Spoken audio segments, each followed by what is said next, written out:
across the UK. On DAB+, on your smart speaker, on your smart TV, and on your side. This is Talk.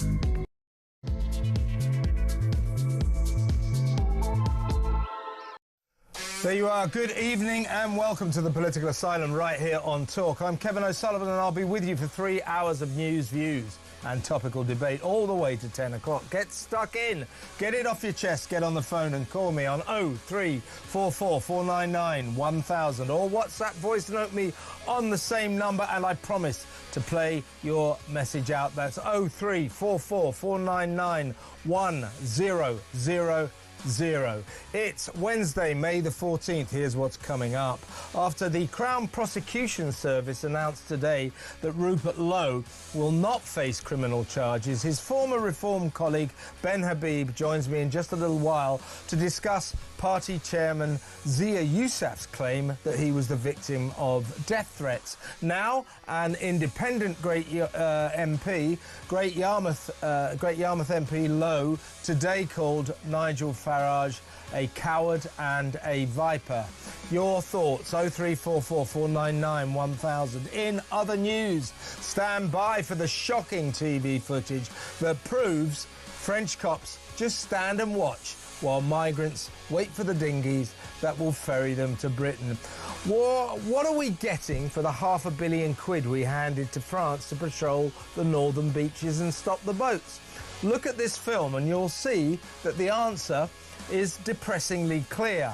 We're getting the square root of sod all, folks. 0344 499 1000.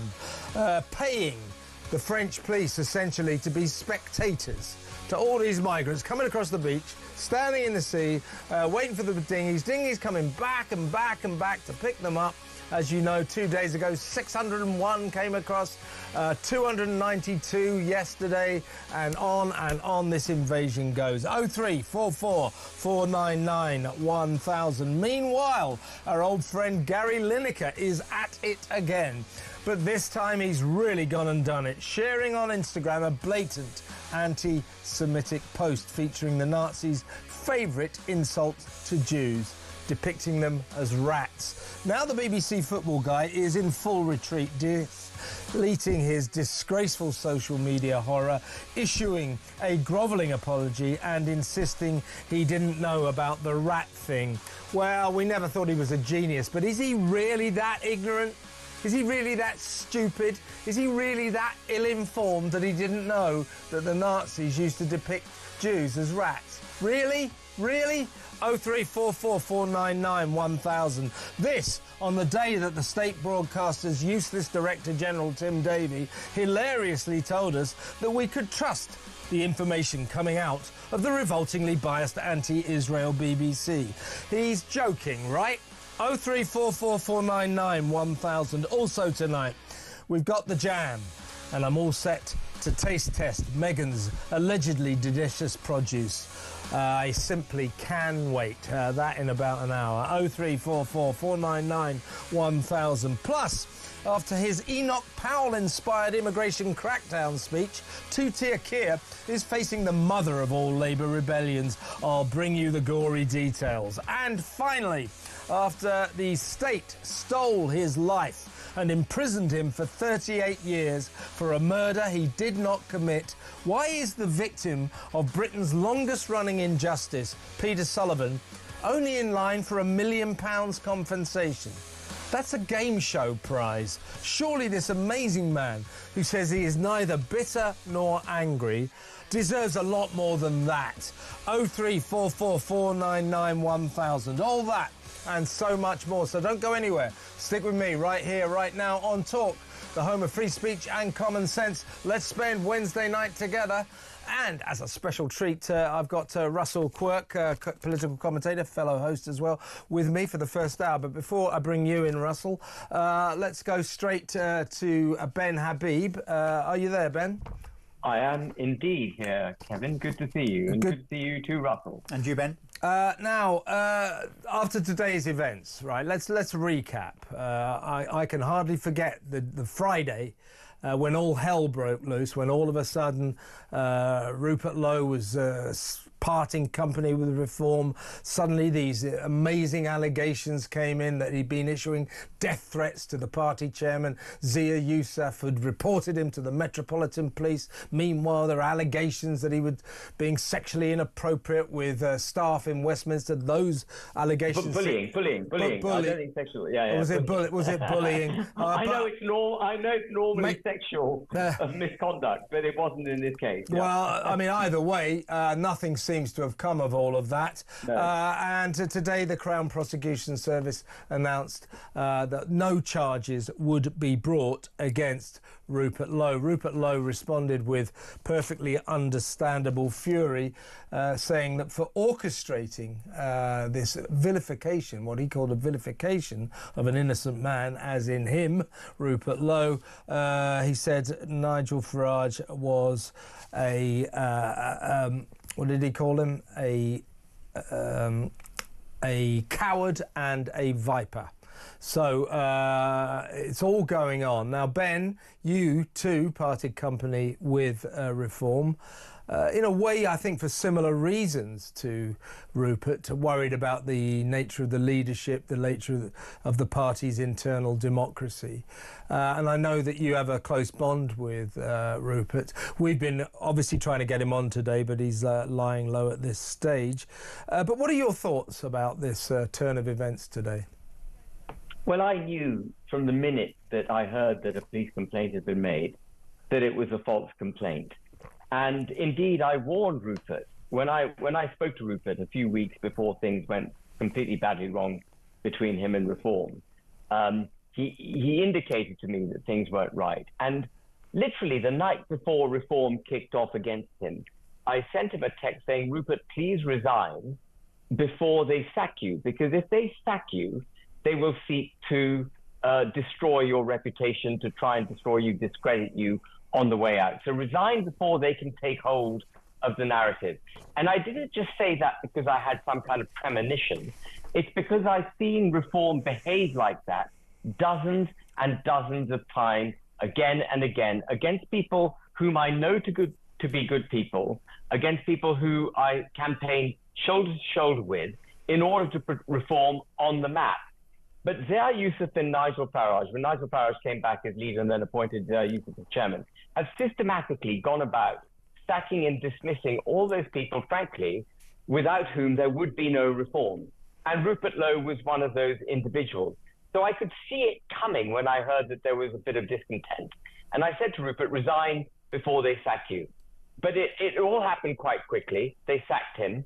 And in the process of sacking him, as ever, like they did with all the people, to whom I've just referred, they sought to discredit him. But they went further with Rupert than I've ever seen them go with any individual before, because instead of being satisfied with vilifying his reputation, they reported him to the police. Zia Youssef reported him to the police on what I can only regard as a completely frivolous accusation that 3 months earlier he had verbally threatened Zia Youssef with physical violence.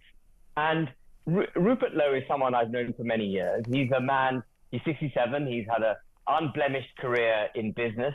He's had no accusations ever made about the nature of his character, his dealings, his integrity, and certainly no criminal suggestions ever about him. And I knew instantly the way this has unfolded, that it was Reform UK, and make no mistake, Farage is completely behind it, setting out to destroy a good man, a man, frankly, who I regard as one of the best MPs. I think anyone looking at the way the Commons operates will know that Rupert Lowe is very much a representative of the people of Great Yarmouth, the constituency he was returned from, but also a representative of the British people, the silent majority, the people who've been crying out for control to be taken back to this country, for mass immigration to be held back, for the British people to be put first, for the British nation to be put first. Rupert Lowe is front and foremost in that battle. And yet here it was, Nigel Farage and Zia Youssef, in their pursuit to completely control Reform and not able to take any form of criticism, they sought not just to destroy his reputation, they sought to imprison this man. And every fear I had about Nigel Farage and Rupert Lowe and Zair Youssef, forgive me, at that point was absolutely confirmed to me. So it's no surprise to me whatsoever that Rupert Lowe has been let off. He was never guilty of anything, and it's absolutely correct that the police have decided to dismiss the completely vexatious, frivolous, deeply damaging complaint that was motivated for political reasons made by Zair Youssef. Ben, can you bear with me, because I really ought to read Rupert's full statement that he's issued today. He said, the Metropolitan Police have today confirmed that they are dropping their investigation into the false allegations that I made threats against the Reform Party chairman. This was not normal political infighting. It was a sinister attempt to weaponise the criminal justice system against me, putting not just my political future but my liberty at risk. All because I dared to raise constructive criticisms of Nigel Farage, stood firm on deporting illegal migrants and pushed for reform to be run democratically, not as a vehicle to stroke one man's ego. Rupert added, Farage is no leader. He is a coward and a viper. I feel deeply embarrassed that I ever thought he was the man to lead. It is my view that the police process was weaponised to silence a party colleague who raised a reasonable concerns. If Farage were ever to control the vast power of the British state, I believe he would not hesitate to do to his adversaries what they have tried to do to me. He called this a brutal smear campaign. Have you managed to speak to Rupert at all today, Ben? I've had some exchanges with Rupert. With just texting. I'm in Warsaw at the moment. Yeah, no, sure. I haven't got my normal setup, but you know, for the audiovisual stuff. But no, I've exchanged texts with Rupert, and obviously he's relieved from months of completely undue emotional pressure. Because you can imagine, Kevin, when you have a complaint made to the police, even if you know it to be completely false, you fear for yourself. This you do. And your family, your friends, everyone around you just has that slight question mark. Was this man guilty? Has this man done something? Why were his guns confiscated late at night by policemen turning up in multiple Panda cars, lights flashing, confiscating his shotguns, to which he was entirely legitimately entitled, and so on. And you know, you just fear that it might go against you. And he's had to labour under that pressure for the last few months. And the other thing I just want to say is that Farage recognises, or at least he says he recognises, that there's a two-tier criminal justice system in the United Kingdom. He's against the lawfare that is used by enabled by DEI, diversity, equity and inclusion, and our broken judicial system. He's against weaponizing the judiciary and the legal system against individuals. And yet here he was with Zair Youssef doing exactly the same thing to one of his, not an enemy, someone in his own camp, someone who was very, very close to him. And so when I think the salient point to take away from Rupert Lowe's statement that you just read was, can you imagine what it would be like if Farage was Prime Minister and he had the powers of state at his disposal? If he's able to try and do this when he's only got 4 MPs, just imagine what he would be like as Prime Minister. And what Rupert Lowe has repeatedly said, and what now I must repeat, and I have said now for a few months as well, is that Nigel Farage, and particularly Zair Youssef, should be nowhere near, either of them, should be nowhere near power in the United Kingdom. They're a danger to this country. They may have the persona that makes you think that they stand for the United Kingdom, that they stand for British citizens, that they stand for equity before the law, that they stand for freedom of speech. But clearly they've tried to muzzle Rupert Lowe, and they've tried to destroy him using the law, and therefore that makes them unfit for office. Let's just talk about what allegedly, politically speaking, the leadership were unhappy with Rupert about. I suspect probably similar feelings were directed towards you as well in your day at Reform UK. Rupert Lowe is a hardliner on the migrant crisis. He wants mass deportations of the illegal migrants who are living in this country to clear out all these illegals. This seems to be too extreme for Nigel Farage and the leadership. That's what it's all about, isn't it? That somehow or other Reform are trying to walk a more moderate path than Rupert Lowe wanted to. There's nothing, I'll address that. I think there's more to it. That's it, but there's more to it, Kevin. But I'll just address that. There's nothing immoderate about wishing to deport everyone who's entered the country illegally. Indeed, I think it is incredibly immoderate. I think it's extreme not to be inclined to do exactly that. That's what British government policy should be, to deport everyone who entered the country illegally. Why would we give succor to criminals? Why does Nigel Farage say that he's not in favour of the deportation of everyone who's entered this country illegally? Indeed, to say it, Kevin, as you and I know, is to encourage future illegal migration. Because even the so-called right-wing Nigel Farage, and I want to come back to this notion of right-wing, but the so-called right-wing Nigel Farage, the persona, the man who made his political career standing on a soapbox against immigration, is saying it's not possible. He is giving huge succor to the criminal gangs that traffic people. He's giving huge succor to those who would enter our country illegally. He's saying, even I won't seek to deport you. That's basically what he's saying. Rupert Lowe is absolutely bang on. But here's the other thing. Farage would like to say that he's taking a more moderate line. By that, what he means is he's actually falling in with the establishment. He's not prepared to take the line that's required to protect and promote the United Kingdom. He will fall in behind what he calls the centre-left, the left. He's moving from what he calls the centre-right to the centre-left, which is basically moving it away from an agenda that's pro-British to an agenda that is on the globalist liberal spectrum. And Nigel Farage needs to get in touch with his own moral compass. He needs to try and identify some integrity within his own character. And he needs to be true to the persona which he has sold to the British people. He needs to apologize to Rupert Lowe. He needs to put right the damage he's done to Rupert Lowe and to many, many other people who've been set aside in the same way that Rupert Lowe has. And he needs now to carry the hopes faithfully. He needs to carry the torch of the hopes faithfully of the millions of people who are now supporting reform because they believe reform is going to save the United Kingdom. That's what he has to do. Agreed. Now, can I just sort of divorce ourselves from today's events and the internal machinations of Reform UK? And just ask you a quick last question, Ben, generally on the migrant crisis. Now, we saw the Prime Minister make his immigration crackdown speech on Monday. As he was making it, now, admittedly, that was about legal immigration. He didn't even reference illegal migration. But literally in the time he was speaking, during the length of that speech, 200 migrants pitched up on our southern beaches. Let me just give you the numbers for the last few days. So yesterday, Tuesday, 292. On the day of Keir's crackdown speech, an incredible 601. On Sunday, 232.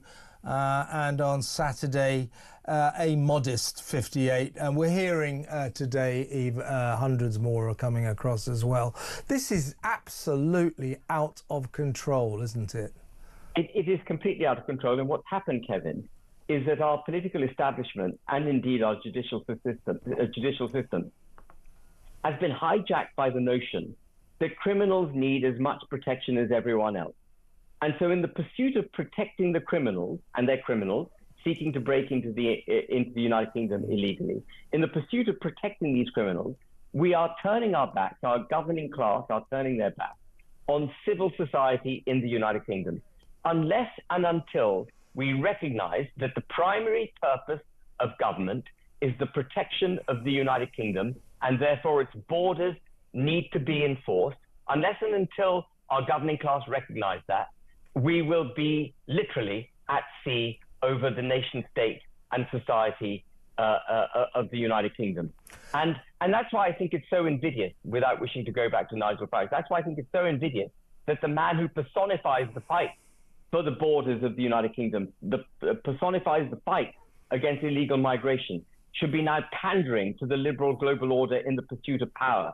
He should put a protective blanket himself around Rupert Lowe and saying, I absolutely endorse what you're saying. All illegal migrants must go. We must enforce our borders. The nation state of the United Kingdom requires it. Ben, fantastic to talk to you. Really appreciate you coming on board today. Let's talk again soon. That's Ben Habib, now, of course, leader of the Great British PAC Party, former deputy leader of Reform UK, left in not quite as dramatic circumstances to Rupert Lowe, but certainly parted company on bad terms. And now Rupert Lowe has parted company on even worse terms. 0344 499 1000. When we come back, I'm going to show you some footage. I'm going to show you some film that will shock you. You know, we gave the French £500 million, £500 million, to patrol their own beaches. God knows why we did that, but we did.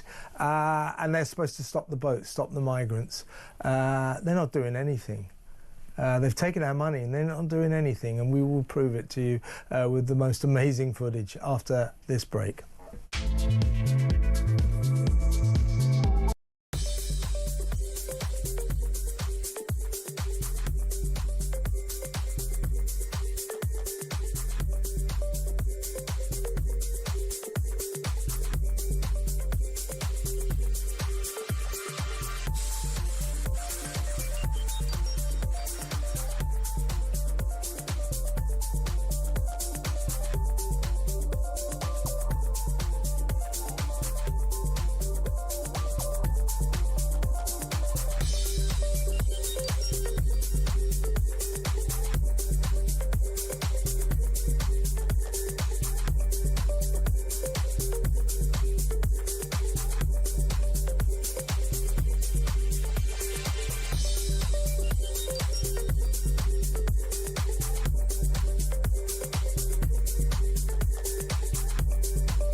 I think the whole conversation has changed. You know, some of us have got scars on our backs from fighting for this stuff for years and years, years in which it was not just unfashionable, but completely taboo to be aggressively questioning and challenging the scale of uncontrolled immigration. You know, those of us that have been at the forefront of this political debate have been called every name under the sun, and that's fine. We're used to it. You stick your neck out, you've got to be ready.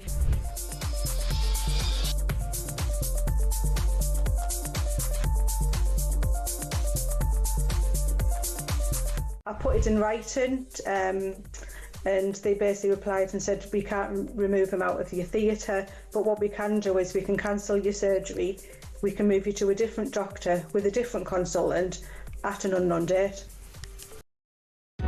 Across the UK, on DAB+, on your smart speaker, on your smart TV, and on your side. This is Talk. Okay, what we're going to do now is show you some film. Credit to ITV News. I don't often say that, but they did a damn good job here. This was yesterday morning, Tuesday morning, on the beach, the famous beaches of Dunkirk, the northern France, big sandy beaches. You will see a dinghy a big dinghy full of people. It goes out once, comes back to get some more people, goes out again, comes back to get some more, goes out again, comes back to get some more, keeps coming in and out. Meanwhile, there are migrants milling around in the sea, walking across the beach, waiting to get on, and then lots of them do get on. While this is all happening, the gendarmes, the French cops, are basically standing there and watching. 6 guys can't get into the dinghy because it's too full, so they trudge back. And there's these cops, the French cops, load of French, standing by their car on the beach, just sort of milling around, smoking gouloir or something. And they sort of basically go like this to the migrants. Yeah, all right, yeah. And the migrants just walk past them, back to their camp, no doubt to regroup and try again. This is the footage, credit to ITV, as I say, that proves that for our £500 million, we're getting the square root of sod all. They're not doing anything to stop the migrants or to stop the boats. They have a policy that as soon as the migrants paddle, get ankle deep in the sea, they don't touch them. They're home free then, because they fear that, you know, there could be altercations and the migrants might drown. So what? I mean, seriously, so what? They should be doing their job, making sure they don't drown, arrest them, you know. But they don't. They don't. So the migrants know that as soon as they get to the sea, as soon as they're ankle deep, like paddling, that the police just back off. So take a look at this. We'll just show you, I think we've got about 3 little sections of an excellent 10-minute film.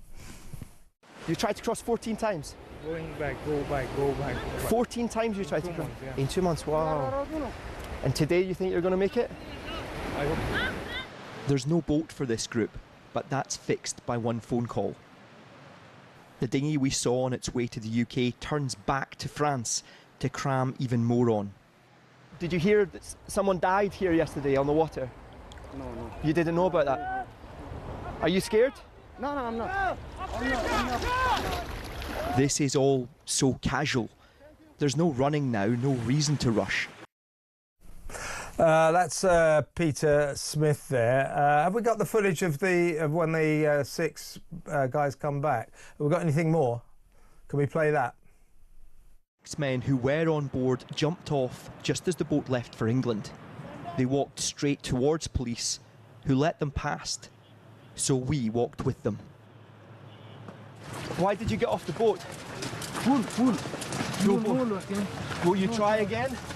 Yeah, try again. You're going to try again? Yeah. The UK government has promised to smash the gangs and end. So great work by reporter Peter Smith there. That was him with the Scottish accent. So you see the cops there, just yeah, all right. Cheers. I mean, we're not getting. Russell Quirk, as I said, is here with me, watching with a similar sense of astonishment.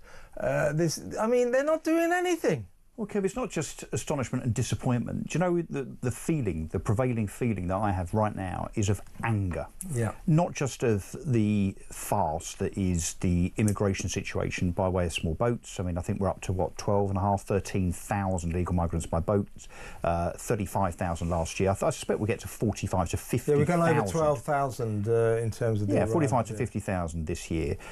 That is galling. I reckon that might be conservative. But that's galling enough. Yeah. But the fact that we are supposed to have not only paid £500 million to France to stop this, let us not forget that just 3 weeks ago, Keir Starmer was in France with Macron, and he issued a press release, and it made headlines the next day, whereby he said that he had agreed with Macron that France would try harder.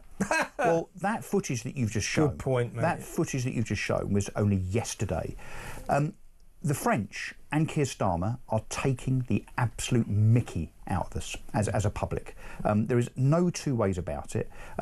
We want our £500 million back immediately, because clearly that's not been spent, or it's being misspent. This is, I describe it, it's not just an invasion, this is an absolute atrocity. Yeah, it is. They're standing around doing nothing, laughing. And also, OK, you could argue, I suppose, and I'm not, but you could argue from a legal perspective, OK, the people getting on the boats haven't done anything wrong, they can't be arrested. But what about the man or woman, I'm sure it's a man, in control of the boat that is clearly a people smuggler? So remember the gangs that were supposed to be smashed? Not necessarily, you know that. What? That they get, Well, you let's know nick what one. they do. No, you know Let's what they nick do. one and find out. You know what they do? The people smugglers, they teach one of the migrants how to steer the boat. Well, it's conspiracy to do whatever, particularly when it comes to British shores and those people Because it's not very difficult to steer the boat. but those people are effectively they're conspiring to break our laws by way of breaking entry into Britain. But the point is, Russell, Nothing's been done. The point is that the police there, we're looking at them again on this shocking footage, neither stop the migrants walking towards the dinghies or walking back. So they are just standing there in as spectators to this ongoing law breaking. The deal is supposed to be but this is just that so they that stop the migrants and they stop the boats. They're not doing it. This is just so that Macron can say, hey, I've got more gendarmes on the beach. Yeah, you have, but they're doing absolutely naff all about this. That's my point. That's no point. They can put 1 million gendarmes on the beach if they're not going to do anything. It's not going to make any difference. They're supposed to be stopping these There's people. also a point here that we should understand that when it comes to the EU and migration, of course the EU have hardly covered themselves in glory when it comes to the policy of the European Union, which is basically open door, let them all in, perpetuated particularly by Angela Merkel, who's now obviously gone, 1 million people into Germany, a lot of them again unchecked and illegal and so on. The policy of the EU is that if France has illegal migrants, they can be repatriated back to the EU country that that person first landed in. So whether that's Greece or Italy or wherever. Now, I suspect that this isn't just... not much of that goes on. No, but that's my point. I suspect this isn't just a French thing. This is Macron and van der Leyen and others saying, hang on, if you offload this lot to Britain, we don't have to worry about them anymore. As an EU entity. But this isn't just about France. This is an EU conspiracy. Do you know what? But the thing that annoys me most, you still hear politicians, you hear commentators saying, we've got to get round the table with the French. We've got to work things out with the French. When are they going to work out? When are they going to realise that the French are never going to help us? The French want to see these people come across the channel. They can't wait to wave goodbye. As soon as they're on this dinghy, on their small boats, they are no longer France's problems. That's why, worse than just watching, these gendarmes pretty much facilitate these crossings. And they kind of encourage, off you go, have a good voyage, enjoy Britain, have a nice life. It's a disgrace. Isn't it also astonishing when you compare, I mean, there's what, 14 miles between Britain and France? 21. Whatever it is, yeah. 21. So 21 miles we're separated by. In France, they don't pay these illegal migrants, these so-called asylum seekers, which they're not, of course, they're economic migrants. They don't pay them benefits, and they don't put them up in four-star hotels. They give them a tent if they're lucky. Well, they end up in warehouses and in tents. Why is it that the French, who are also subject to the ECHR and the Human Rights Act and the United Nations... They don't get a hard time, Why are they able to treat these migrants by way of stacking them into crates, effectively, in warehouses, and we can't? Why is it that the rules apply to Britain more than anywhere else, even though we're outside the EU? They don't. It's just that we, for some reason, the French, as you quite rightly say, Russell, if these migrants are lucky, when they arrive on the north coast, the French will chuck them a tent. If they're lucky. Mostly they get nothing. They certainly don't get benefits or food or anything like that. They cross the channel, they get a 4-star hotel, they get 50 quid a week, they get free food, free lawyers, free doctors, free dentists. Do you know what it's like? I wonder why they come. Do you know what it's like? It's like immigration, The Price is Right, isn't it? Yeah. Remember that show? Yeah. Come on down. Whatever you want. That's like what the migrants are saying on the beach. Come on down. Honestly, au revoir, au revoir. You know, I mean, honestly, these coppers are doing nothing for £500 million. You just saw what Britain is getting for this deal. The square root of sod all. Your thoughts, please. 0344 499 1000. When we come back, I think there's something else that we should get very annoyed about. I think Gary Lineker has now crossed the line. What he's done now is disgusting. We'll talk about that after this break.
across the UK.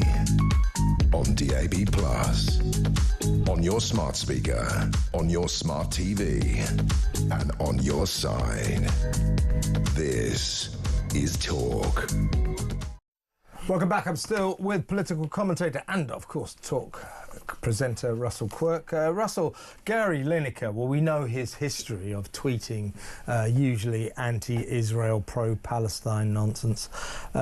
He thinks that's cool, and he thinks it sort of makes him politically liberal and all that sort of thing. Now, he's sparked all sorts of problems at the BBC with his deliberate use of social media to outline his juvenile, infantile politics. Right on, Gary. Yeah, you're so left-wing and wonderful. So liberal. Fantastic. Well, today, he is in a world of trouble because what he's done on Instagram, he has reposted, shared a post by a group called Palestine Lobby. This post said, Zionism explained in 2 minutes, and featured an illustration of a rat. Now, a rat historically was used as an anti-Semitic insult by the Nazis. He's keen on talking about Nazi Germany, remember that? And he once tweeted that the Tory government was acting like the Germans in the run-up to the Second World War. In other words, likening the Tories to Nazis. Now, he has approved of and shared a tweet that likens Jewish people to rats. The campaign against anti-Semitism, quite right, we're going to talk about this later in the show, has said this is it, he's crossed the line, the BBC has got to fire him now. He is in full retreat mode. Oh, I'm so sorry, I've deleted that post. I didn't realise that the Nazis used a rat imagery to depict the Jews. You know, okay, so he's pleading ignorance, but, you know, this is a man who sort of says that he, or pretends he's kind of knowledgeable about politics. Does he really not know this?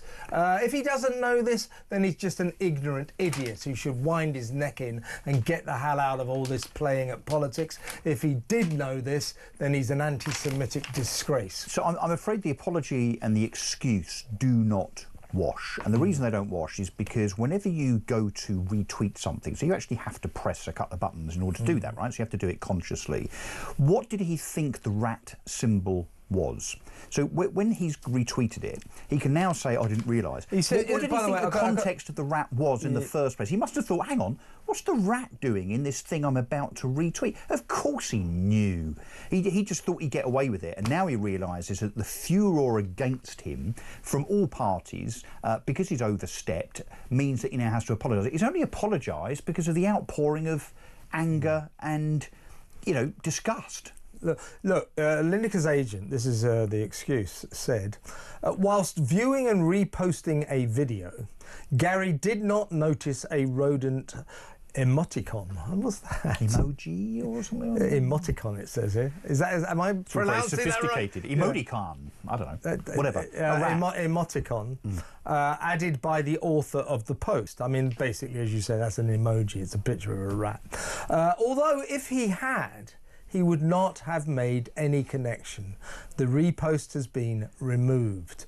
The campaign against anti-Semitism said, nothing to see here, just Gary Lineker's Instagram account sharing an anti-Israel video misrepresenting Zionism, complete with a rat emoji.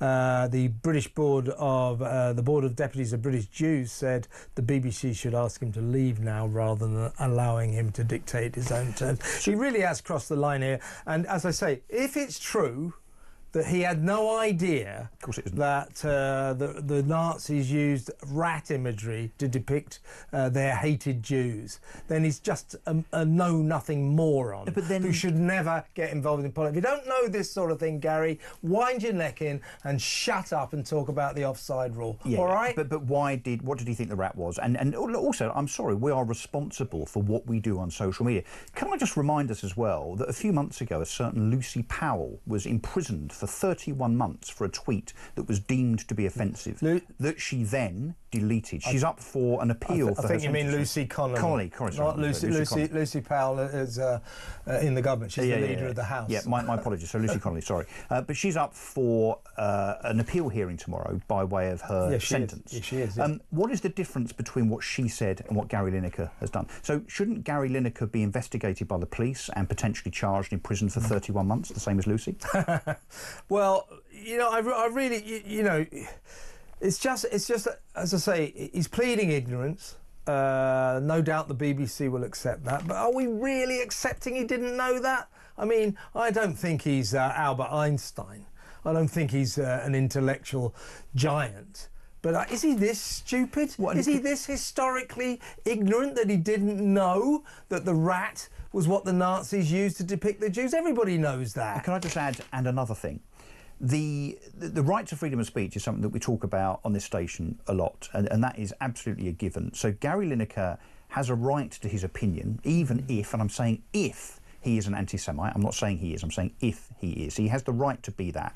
But he doesn't have the right to say it when he is bound by his contractual terms of the BBC why saying... is he doing this? Well, I think he's doing it because he constantly does it and gets away with it. He shouldn't be doing it. Why? He's a sports star, for goodness sake. But he's deliberately... he's antagonising. Yeah, he's causing trouble, isn't he? I'm on my way out anyway, so here, stick this in your pipe. But if he worked for a proper organisation, the private sector where there was accountability, this would be seen as gross misconduct. The fact that he is now the highest paid employee of the BBC, surely he should be held to an even higher standard. I know you and I have argued about higher standards. Only in the court of law. Yeah. So he absolutely has crossed the line and absolutely should be fined, and I think he should be investigated by the police. Yeah, I really do think he's gone too far here, and as Russell quite rightly says, he claims he was ignorant about the rat thing, didn't know, didn't see the emoji and all that. I think that, but let's say that he's lying. I'm not saying he is, but potentially, if he was lying, then that's a hate crime, isn't it? Yes. So perhaps the police should ask him a few questions. I mean, honestly, why is he doing this anyway? He's like a little kid. You can't get me now because I'm leaving. Gonna do another pro-Palestine tweet. Pathetic. I've always said about Lineker, and I've seen this. I've reported on famous people all my career, my checkered career. They get addicted to headlines. They get addicted to being in the papers. Yep. I think Gary Lineker has got a very serious case of that addiction. He can't wait to be written about, to be talked about, to be in the news. Well, he's in the news in a very, very disgraceful way right now. Your thoughts, everyone. We'll be talking later on with the editor of the Jewish Chronicle, Paul Harris, about this, and he's got a few words to say. What do you think? 0344499 1000. When we come back, we'll talk about Keir Starmer's Enoch Powell-inspired anti-immigration speech, and also we're going to talk about David Lammy's 600 quid Italian cab fare. What is going on? That next. Stay tuned.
We know that over the past 3 years he's been on countless foreign jet-setting luxury trips around the world at our expense. He says it's to foster relations with foreign countries and to tell them how wrong Russia was to invade Ukraine. I'm not sure what that has got to do with the Speaker, but there you are.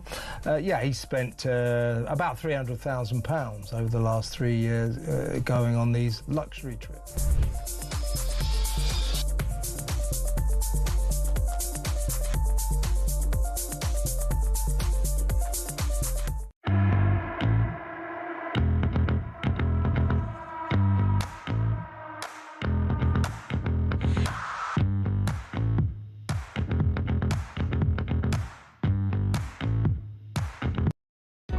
Across the UK, on DAB+, on your smart speaker, on your smart TV, and on your side.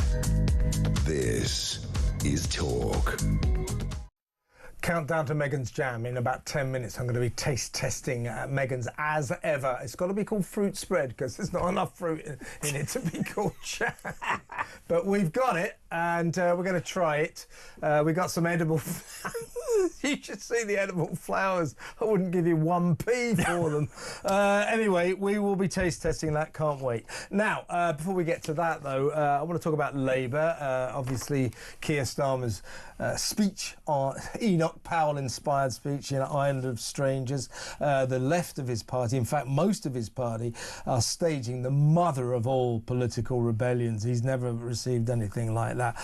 We'll talk about that in just a little while, but something's cropped up today that bears discussion, and that is that David Lammy, after the King's, remember the King's state visit to Italy not so long ago, was it 3 weeks ago, something like that. After that, he's obviously there as the Foreign Secretary, he's on official business. After that, he was in a place called Forlì, which is near Bologna, in Italy, of course, and he needed to head to the posh French ski resort of Flaine, as I'll say it in English, Flaine, F-L-A-I-N-E, in the Alps, presumably for some sort of holiday. He was with his wife, they're Nicola Green, they're a 53-year-old artist. They're on their way to the... Now, for some reason, I mean, it's a bit odd, isn't it?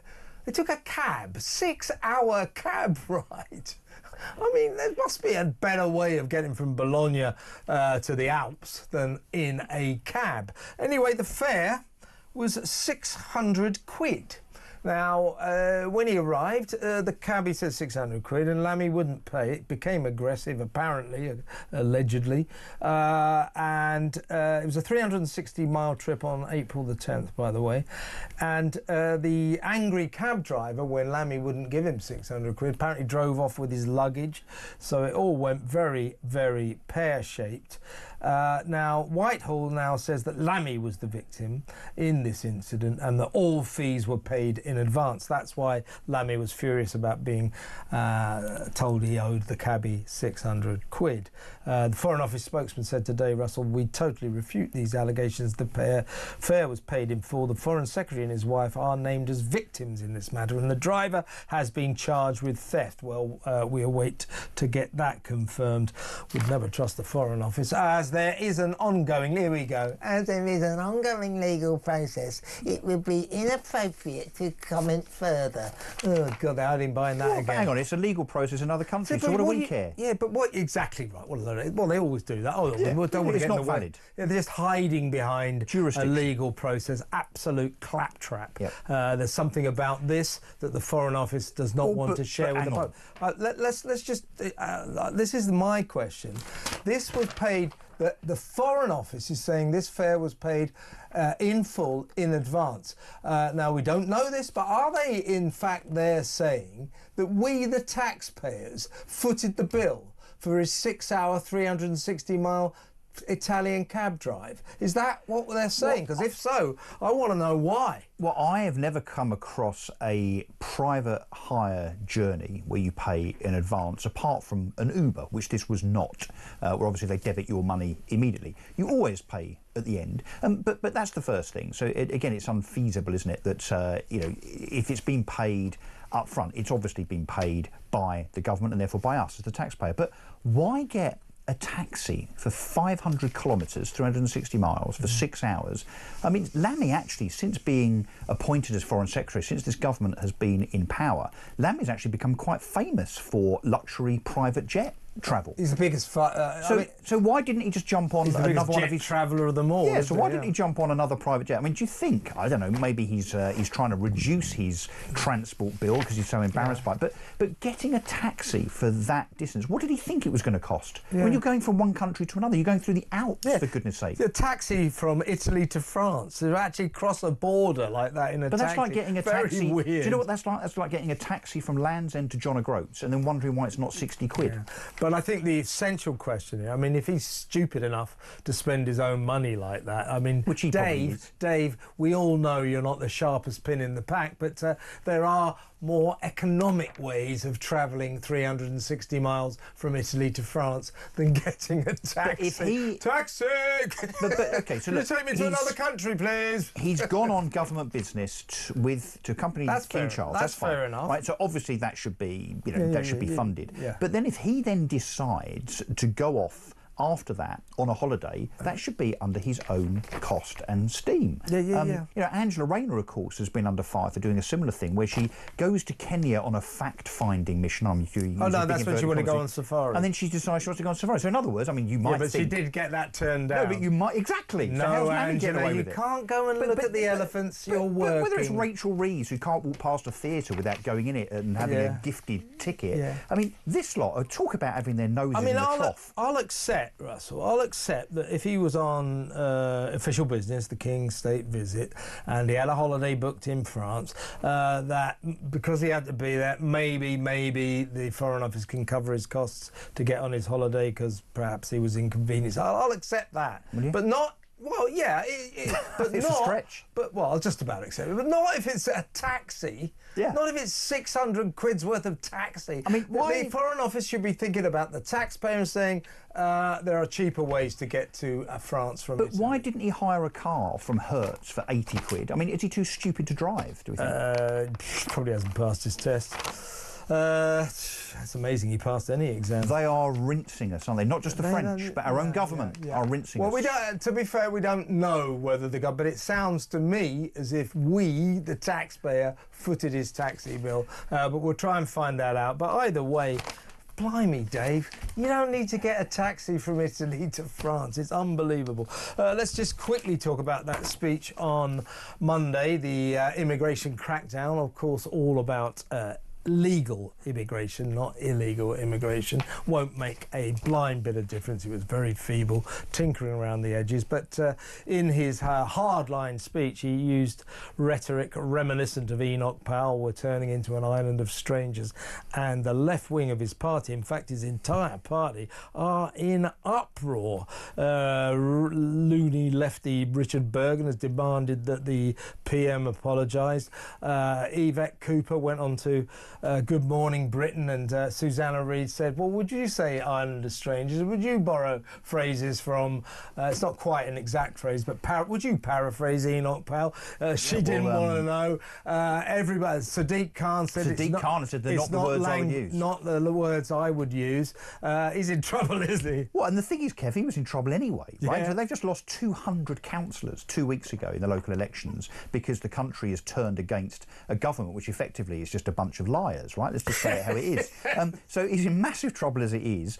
He's got problems with his backbenchers because, they know they're next. Their councillors are next. They're going to have the grassroots screaming and shouting at them for the next 3 years because of the winter fuel allowance thing and because of net zero going the wrong way and costing us a fortune, not being compatible with economic growth and the economy itself, waspy women, and we could go on and on and on. He was in trouble anyway. Now, yes, look, 10 months into his premiership, this is unprecedented. 10 months in, he's got not just trouble, he's not just unpopular with the public and the voters, he's now incredibly unpopular with some very sinister individuals actually on the left of the party, Labour.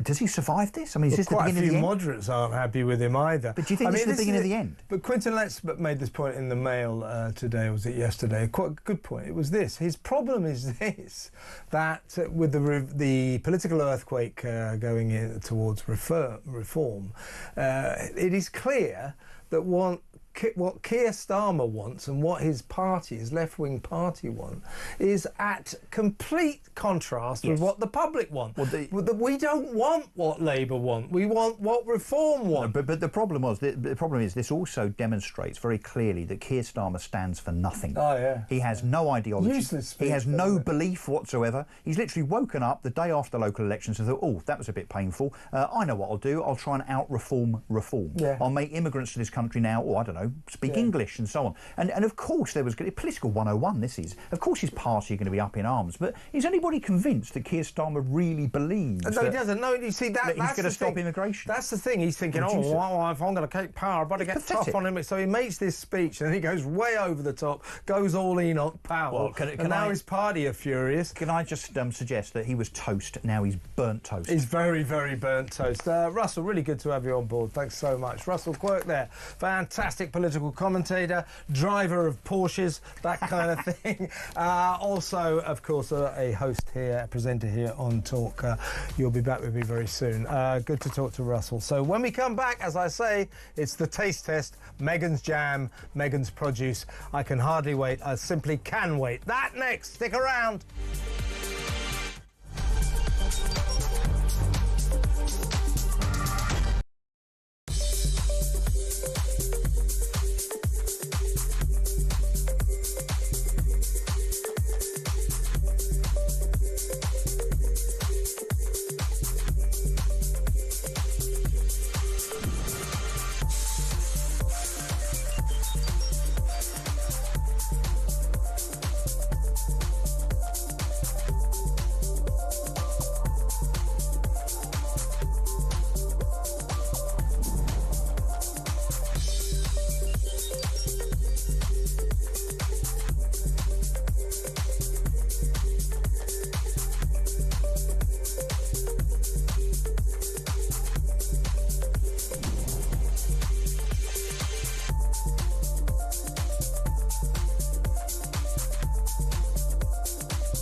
Across the UK, on DAB+, on your smart speaker, on your smart TV, and on your side.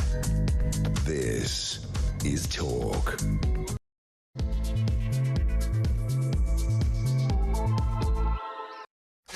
Well, welcome back. As you know, this is a very, very serious news programme, and we're going to be very, very serious now for the next half an hour. Well, we got it. We got Megan's jam. This is some royal jam from the Duchy of Cornwall. This is Prince William's jam. But this is, as ever, you know, Meghan's lifestyle site. I must say, it's quite nice packaging. I'll give it that. Nicer than I thought it would be.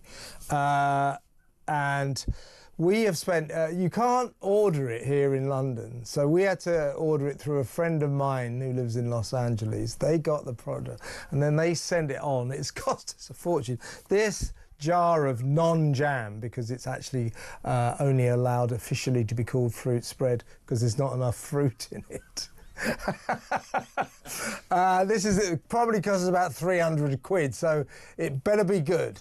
Now, with me to enjoy this experience, to taste test it with me, is psychologist and narcissism expert Richard Grannon. Narcissism expert. We're going to talk about Meghan. I can't imagine why I got him in. But anyway, I thought you... so welcome, Richard. Thank you for having me on. I'm not a jam expert, but... well, nor am I. No. If you're listening, I'm opening this cylinder now. If you're watching, what a... Ta-da! Right, there it is. This is raspberry spread. I believe this is like $14 or something.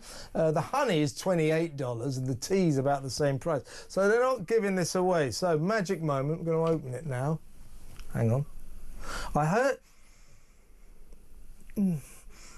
Yeah, I mean, it doesn't overwhelm you. And people said it was thin. I can see that. It's moving around in the jar. Right. Okay. So this is the raspberry one. It's expensive. It lacks substance. The only way is up. Right. I'll be mum, as it were. Okay. Or mum, as a... There you go.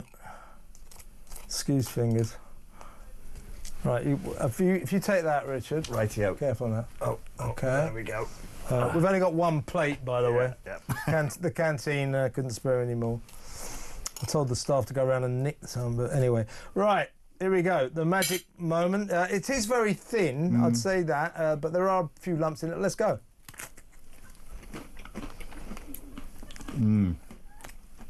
A taste of entitlement, greed, avarice and deception. Well, we've got it on crackers here, so we probably should have put a bit more on. So I'm licking it there because with the cracker and the amount, the stingy amount... It's bringing a bit of salt. But I mean, I'll be fair. That's quite a fruity taste, isn't it? It's tangy. It's nice. Yeah, it's not bad at all. It's all right. Yeah, I mean, it's all right. I mean, nothing to write. It's not worth $14. It's not worth 14. I mean, and I'll say this as well. The packaging is quite nice. I mean, she's obsessed with packaging. She made a big thing about this. We've got some other projects. This is how it turned up, by the way. This is the shortbread cookie mix. So what we're going to do, we're going to cook some of this up in the fullness of time and probably eat it on my TV show, What Just Happened. So that's going to guarantee me a massive audience. Oh, you've got to watch Kev's show. He's going to try the cookie dough. Right. Narcissistic cookie dough. There is the cookie dough. Wow, that should have been seized at customs straight It away. it does look like the sort of thing that you might have trouble getting through customs with, particularly if you're flying in from Colombia, if you know what I mean. But I'm sure it's lovely. Well, there it is, but we won't be able to taste that. But just to show, this is how it turned up. I mean, look, I mean, it's like all open, pretty damaged, so that is worth mentioning. Now, the big thing, Richard, that she's very big on is edible flowers. Now, brace yourselves if you're watching. Brace yourselves, because this is spectacular.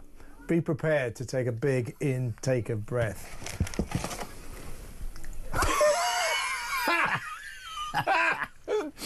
Right. Well,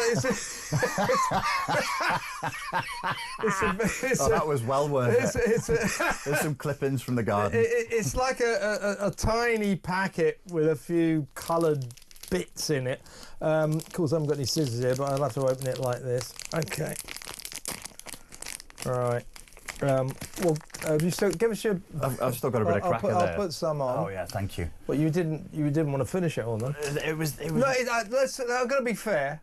It's quite a nice taste. Nothing to write home about. No better than an average sort of supermarket jam. But you know, let's be fair. It's fine. It's not worth $14. That's for damn sure.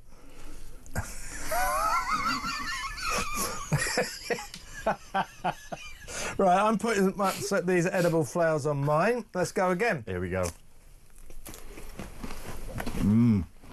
Wow. That's like, so we've got this reasonable jam, and now we put sawdust on it. So, I mean, I don't know what. I mean, I've had edible flowers in posh restaurants, but man, that tastes of absolutely nothing at all. But she says it's for decorative purposes, to be fair. So there you have it, folks. As ever, it's arrived here. They said you could do something else with this package. I mean, like, God knows what. You can use it for all sorts of other things. Like what? What else could you use that for? If you're just listening, I've just got this sort of cardboard cylinder in my hand. Oh yeah. We should do it. We're going to compare and contrast now because I forgot. Well, this is the Duchy of Cornwall, so this is Prince William's jam. £3. Not $14, That's £3. it, £3. Oh yeah, brilliant. Can't open it. Hang on. Done it. Right, I'll do you another one, Richard. All right. This which one is this? This is strawberry. Strawberry. That's her favourite, isn't it? Strawberry. First of all, I would say it's got a lot more consistency. This you can legally call jam, so it's much more sort of solid. Let's try it.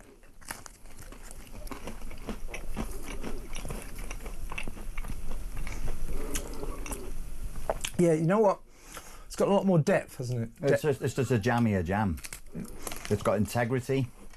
It's a traditional flavour. It's integrity, tradition. You sound like one of those pretentious wine critics. Exactly. Yeah. It's a bit of a ruffian, but I think he'll be amused by its presumption. Well, actually, you really can tell. This is proper jam. It really is. That's real. Megan's is kind of quite sharp.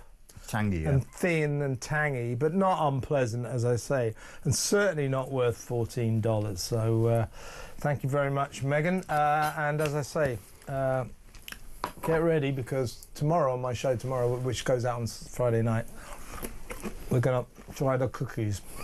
So, right, shall we try and do a bit of journalism or something like that? Yeah. Let me ask you, we spoke last week. We put, if you regular viewers and listeners will remember, last week Richard and another psychologist helped us, psychologist, we put Harry on the couch, on the psychiatrist's couch, to try and work out what was going on in his head. I'm not sure he's at all sure, but there's no doubt the man is in the depths of some kind of paranoia. Whether that amounts to mental illness, I don't know, but that interview he gave on the BBC was extraordinary, wasn't it? Now, let me ask you this. You're an expert on narcissism in particular. Mm-hmm. Two questions. Is Meghan a narcissist? I mean, you can't, without meeting her and without subjecting her to extensive tests, I can't sit here and diagnose and say I know that she has narcissistic personality disorder. But if you look at all of the diagnostic and statistical manual traits that a clinician would look for in diagnosing narcissism and the patterns of behaviour, even the way she used words, it's highly narcissistic, highly indicative of narcissistic psychopathy, or maybe something even worse. I mean, was it yesterday or the day before? It was Mother's Day, wasn't it? And she, even in her, she posted a picture of her and the kids. You know, obviously the back of their heads. You can't ever see their faces, of course. With them all climbing all over and talking about how much they loved her. Yeah, she loves to talk about how much people love her. This is a peculiar subtype of narcissism that's pro-social narcissism, where they'll say, look how good I am, look how beloved I am for the things I give and for the things I do. So we call these pro-social narcissists. But that's her. That's 100%. Her through and through. 100%. She thinks that she's special because of her kindness, her charitable works. I think she's completely deluded. She has very little grasp of how the rest of us actually perceive her. Yeah, did you hear her? What was it last week when she did a podcast? She was the guest. Her friend was called Jamie Kern Lima. Such weird names, aren't they? Jamie Kern Lima was one of her friends in Montecito, apparently, and she Megan says one day, "I'm so done with the haters. I know I'm a good friend. I know I'm a good wife. I know I'm a good person." That's what we're talking about, right? And that's a refusal of negative feedback. That's infantile. If you say to me, "Listen, you're not acting very nicely. You're not this." If it's coming from multiple sources, a reasonable person would say, maybe I should review my behaviour, my character, and the way I'm putting myself out to the world, because I'm getting a lot of negative feedback here. Narcissistic personality disorder is a shield against reality. It's a shield against negative feedback. And is it born of, you know, a deep love of yourself, or is it actually going beyond that, born of a kind of insecurity? It's compensatory. So yeah, there's usually behind it all deep self-loathing and a great distrust of your own integrity. Yeah, because people who boast about themselves usually that's a protective cloak against their own deep-set insecurity, isn't it? 100%. Oh, I'm great, I'm great, I'm great. All the time they're thinking, oh, I don't think I am great. You know? No, and it's usually a projection as well. You'll notice it's like, it's all about the image. Even the way she structured the product that she sent out, it's heavy on image, it's heavy on packaging, and it's weak on substance. That's exactly what narcissistic personality is. That's interesting. By the way, I'm going to ask you about Harry in a second. I don't think, I mean, this is you and I, we're not pretending we're professionals in this area, but I don't think this business stands much of a chance. I mean, who's going to order this stuff again? I mean, a lot of people, some people, you know, so out of novelty value, intrigue, let's have a look at her, let's taste her produce, let's order some of it. It's all very expensive. I mean, who's going to go, oh no, I must buy another one of those $28 jars of honey, you know, or shall I go down to the supermarket and get one for $2? You know, I think that's a no-brainer, isn't it? So I think the people who bought her produce on the first round out of interest, intrigue, novelty value, I don't see what the incentive is for them to go back and get more, do you? There's only the sort of the buzz of it, the momentary. It's a vanity project. It's vanity. It's nothing of substance. What does Meghan Markle know about making food? Yeah. So why is she making it, other than to promote this fake good wife? Wholesome image. Well, it turns out that she maybe doesn't know much about making food, because she's revealed in the last couple of days that she doesn't have time to cook for her family, but she can sure as hell make their takeaways look lovely. That's what she said. So she revealed only a couple of weeks ago that she had a full-time nanny, which again belied the hard-working mum image she's tried to project. And now I suspect, we don't know this for sure, but I think she's got a full-time cook as well. It's starting to look like that, and this would be the psychopathic side of her. So her impulse control will be quite low. Her executive function isn't great, so she doesn't think before she speaks. She'll forget her lies. Yes. So in the moment she'll be like, oh, I'm a wonderful mother, traditional and wholesome mother, and then the next day she's forgotten that story she's told and she lets it slip. Yes, but that's exactly what happened with the nanny story. That was, I think, it was on. It was one of the podcasts she's done recently. It might have been with Jamie Kern Lina. There's another friend of hers that in Montecito she did her own podcast with. But on one of the podcasts in the last couple of weeks, she sort of accidentally let it slip. The nanny. So yeah. She's always talking about the school run, and I'm a working mum, work-life balance. She wants praise for taking her children to school. It's incredible. I think that she forgot. She's forgotten. She forgot that she's never told us. And there would have been the opportunity to flex. There would have been the opportunity to show off and brag that she has a nanny or she has a personal cook. And these two things will conflict in the moment, and they'll break through. Yeah. So that is typical, is it? That these people who create a beautiful image of themselves forget their own image lies. They'll forget their own lies, and they'll trip themselves up. That's when you're looking at like it's a comorbidity, psychopathy with narcissism conjoined, and she is a pro-social narcissist, as I said, and it has that very low impulse control. They just forget who they're talking to and what lies they've told. Interesting. Right, let's move on. Is Harry a narcissist? Again, I couldn't say. I mean, I realise they're not your patients. Yeah, they're not my. But from what you can see, from what I can see, there's a highly narcissistic defence that he's engaged in, and he's behaving very narcissistically. Now, there's two options. One is due to his upbringing and what he experienced as a child, he's got a very, very weak ego boundary, so he's highly codependent. He's attached himself to Meghan as a kind of a continuation of what he couldn't do with his mother, and a continuation of her story. That's one option. Or it could be that he was always a fragile narcissist, and they're in a folie à deux. The two of them together have created a dyad where they can feed each other's fragile narcissistic delusions, where instead of the fragile narcissist saying, I'm amazing and I'm powerful, they'll say, I'm the biggest victim in the room. Nobody's ever suffered as I have. Oh my God, their victimhood is it's off the chart. Legendary. Yeah, I mean, it really is off the scale. Well, look, let's go to break now. When we come back, we'll talk more of this because I want to try to delve into the dynamics of their relationship. And it looks to me, to use that one of those phrases that you're not allowed to say anymore, that she wears the trousers, right? Okay, we'll talk about that when we come back. Stay where you are, folks.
We know that over the past 3 years he's been on countless foreign jet-setting luxury trips around the world at our expense. He says it's to foster relations with foreign countries and to tell them how wrong Russia was to invade Ukraine. I'm not sure what that has got to do with the speaker, but there you are.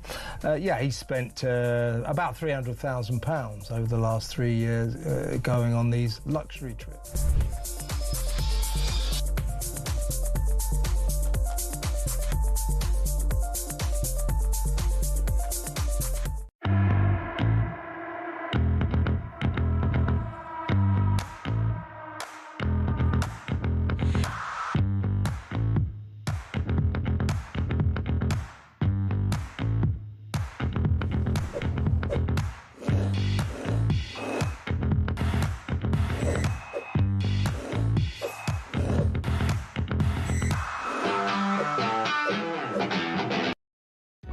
Across the UK, on DAB+, on your smart speaker, on your smart TV, and on your side. This is Talk. Welcome back. I'm still with psychologist and narcissism expert Richard Grannon. We have taste tested Meghan's jam and her edible flowers, and we're still in a state of complete bliss. We're overwhelmed by how fantastic it was. Just, it wasn't horrible. It was just massively average. And then when we tested Prince William's jam from the Duchy of Cornwall, £3. we realised that her jam really isn't very nice, and that's $14. That's about 10 quid.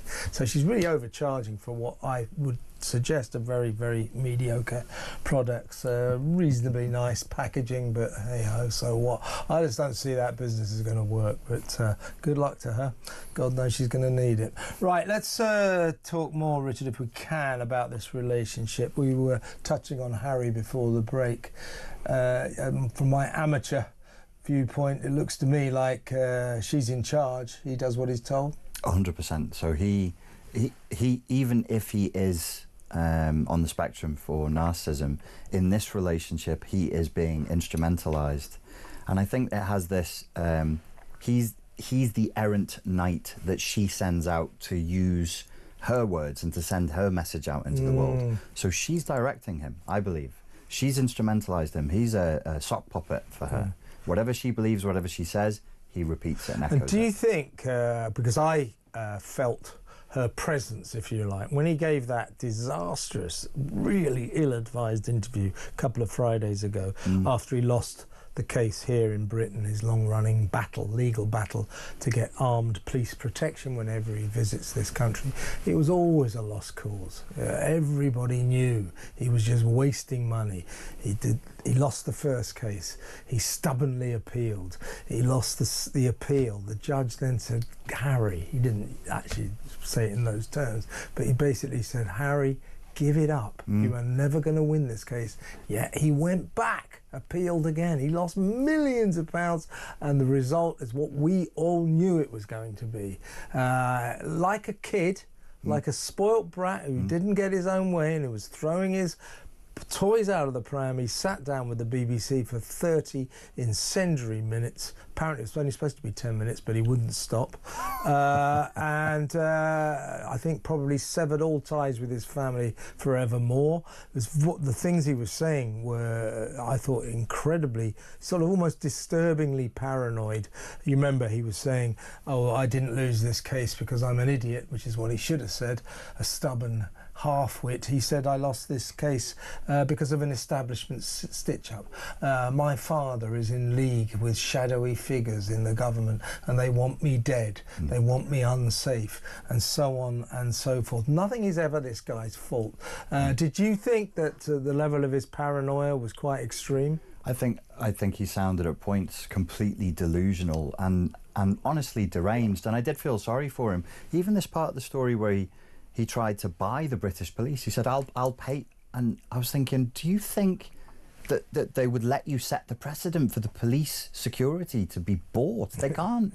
They can't do that. He doesn't understand the way the country works. He doesn't seem to, no. He's like an American. I mean, I love Americans, no disrespect, but Americans do tend to think that this country is ruled by the king, that the king governs this country. Well, he doesn't. Harry thinks he does. It's strange how he's absorbed those American coordinates, hook, line and sinker from her, and then he speaks. He still speaks with a British accent, but he speaks with an American naivety. Yeah, doesn't he? Yeah. And he used a lot of woke language. Psychobabble. A lot of psychobabble when he's speaking, a lot of victimhood narrative. And the idea, it's an insane thing to say to the BBC that he basically implied the same people who wanted rid of his mother now want rid of him, and that King Charles was almost approving of that. That's a terrible thing to imply. It's absolute nonsense. It was deluded, deranged, demented. It's just, and everything you said was, demonstrably just not true. But he believes it to be true. Look, what I've always thought about, if you were in the royal family, William has certainly got it, Charles has got it, Anne has got it. You need a certain level of intelligence to appreciate the unique hand you've been dealt in life. I mean, there can be very little more extraordinary than to sort of grow up realising, oh my God, I'm a prince of the realm, I'm a royal family, I'm in the everywhere I go, people know who I am, I'm privileged, I live in palaces. Now, in order to keep your feet on the ground, and in order actually not to turn into some kind of arrogant, privileged a-hole. You need the brains to work that out. I just think Harry is not a bright guy, and I don't think he's got the intellectual capacity to deal with his position in life. Would that be a reasonable assessment in your view? I think it's a reasonable assessment. I think birth order is important here. He is the younger of the two brothers, and probably his older brother protected him from a lot of the responsibilities that should have been his growing up. So you can end up with like a little clown syndrome with the youngest child, where they're just indulged by everybody because they're the youngest. All very cute up until the age of 10. When you've got a man in his, in his 40s talking like that, it's not so cute. It's not that fun.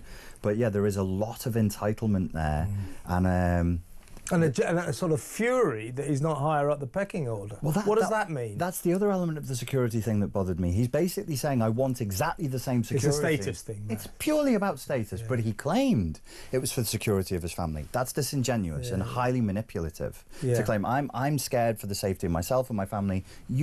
Nobody is going to let your family be at risk. If he ever comes here, he's going to get full security, and he knows that.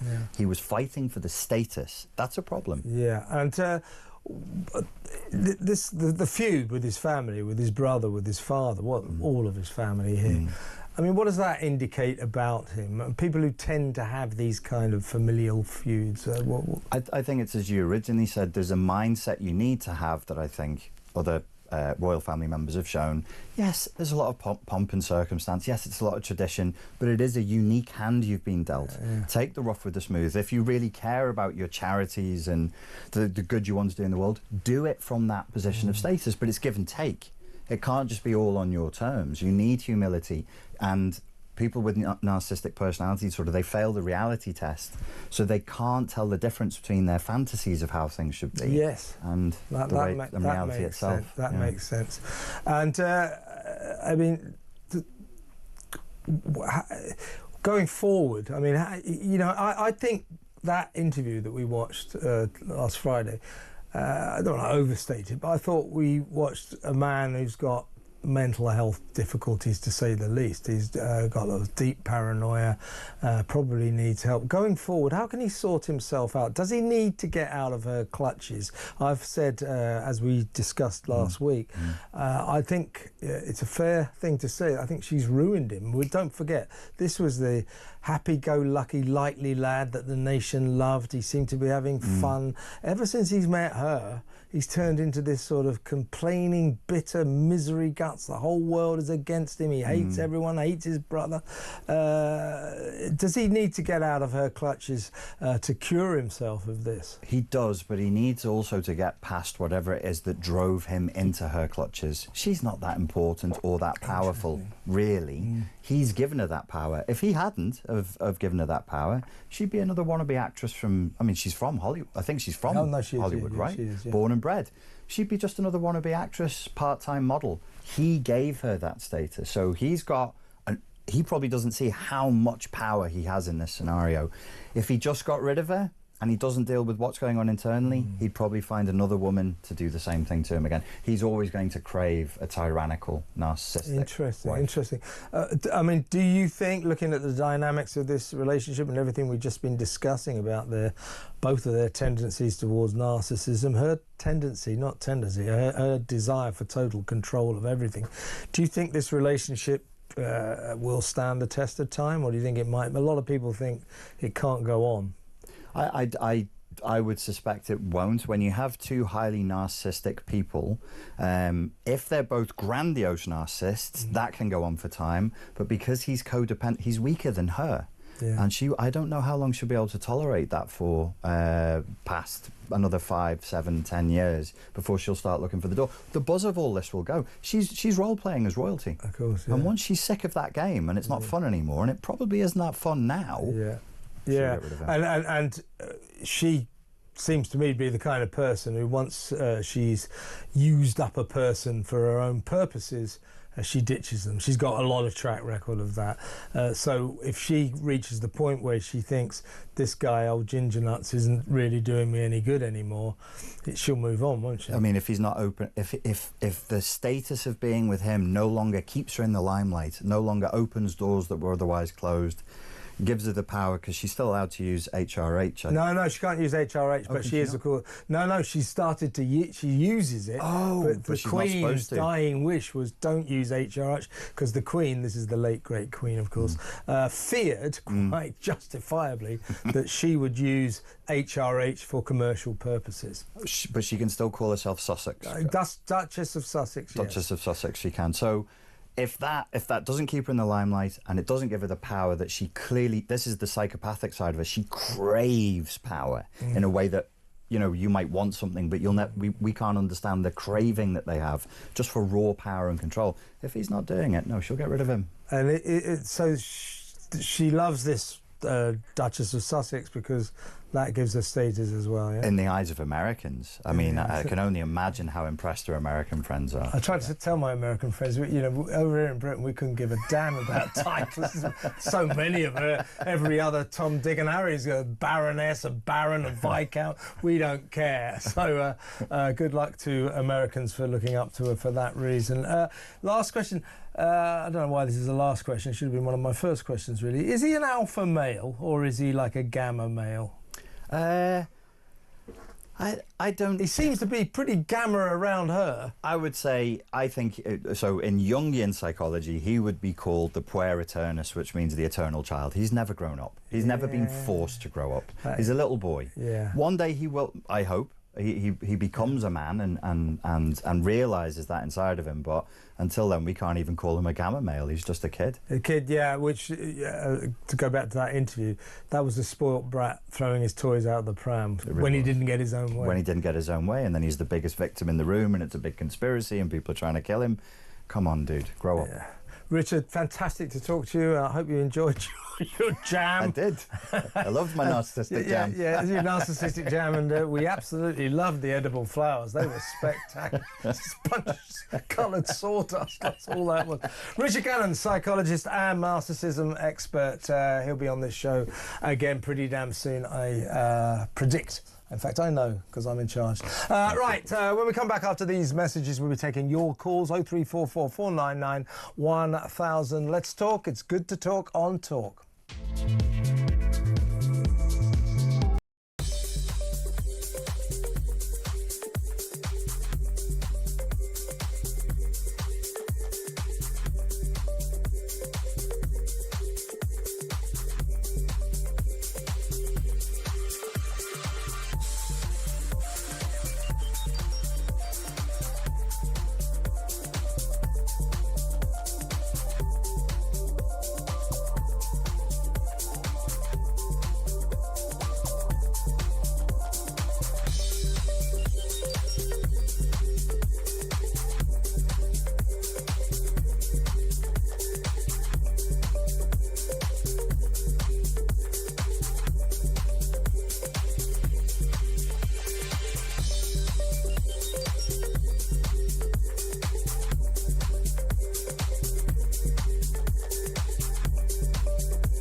Across the UK, on DAB+, on your smart speaker, on your smart TV, and on your side. This is Talk. Welcome back. A couple of messages here. I got lots of messages about the jam. Well, it's not jam, it's fruit spread. it's not all that nice. It's all right. Ernie says, you saying that Meghan's jam is not that bad. It's probably going to go viral and she'll make a fortune on it now. Brilliant show tonight, mind, says Ernie. Thank you, Ernie. This is Michelle. Meghan does jam in someone else's kitchen. The British and Euro leaders do cocaine on a train. That's what people are saying. Love you. You make me laugh. Right, let's go to that's from Michelle. Thanks, Michelle. Let's go to the phones and let's talk to a new caller. I always love a new caller, as you all know. She is Karen in Essex. Hello, Karen.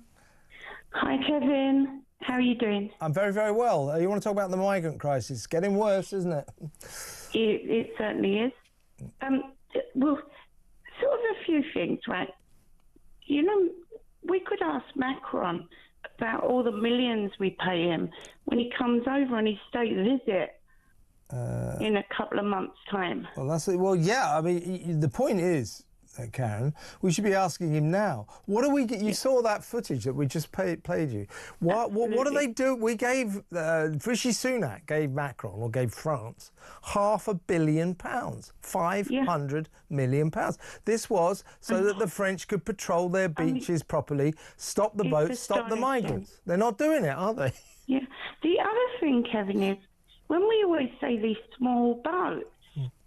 I don't know your idea of it. They're not very small, are they? I mean, they're really large boats. I know. It is a misnomer. I mean, I imagine, row your boat gently down the stream. Yeah, you're 3 people or something, no. Yeah, these are really large boats. Well, there's often like 80, 100 people in them. I mean, they're very overcrowded, but they're not, you're right, they're not that small. Yeah. And maybe we could put Macron up in a little travelling. Save some money, yeah. Well, I'll tell you what, I've got a better idea. Give him a tent. One of those tents that the French give the migrants. Yeah. You know? Absolutely. I mean, Anyway, they're coming over thick and fast. We're hearing hundreds more came over today. We had 601 on Monday. Was it 292 yesterday?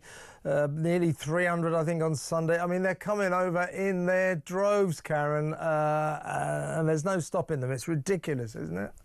Sometimes it's exasperating.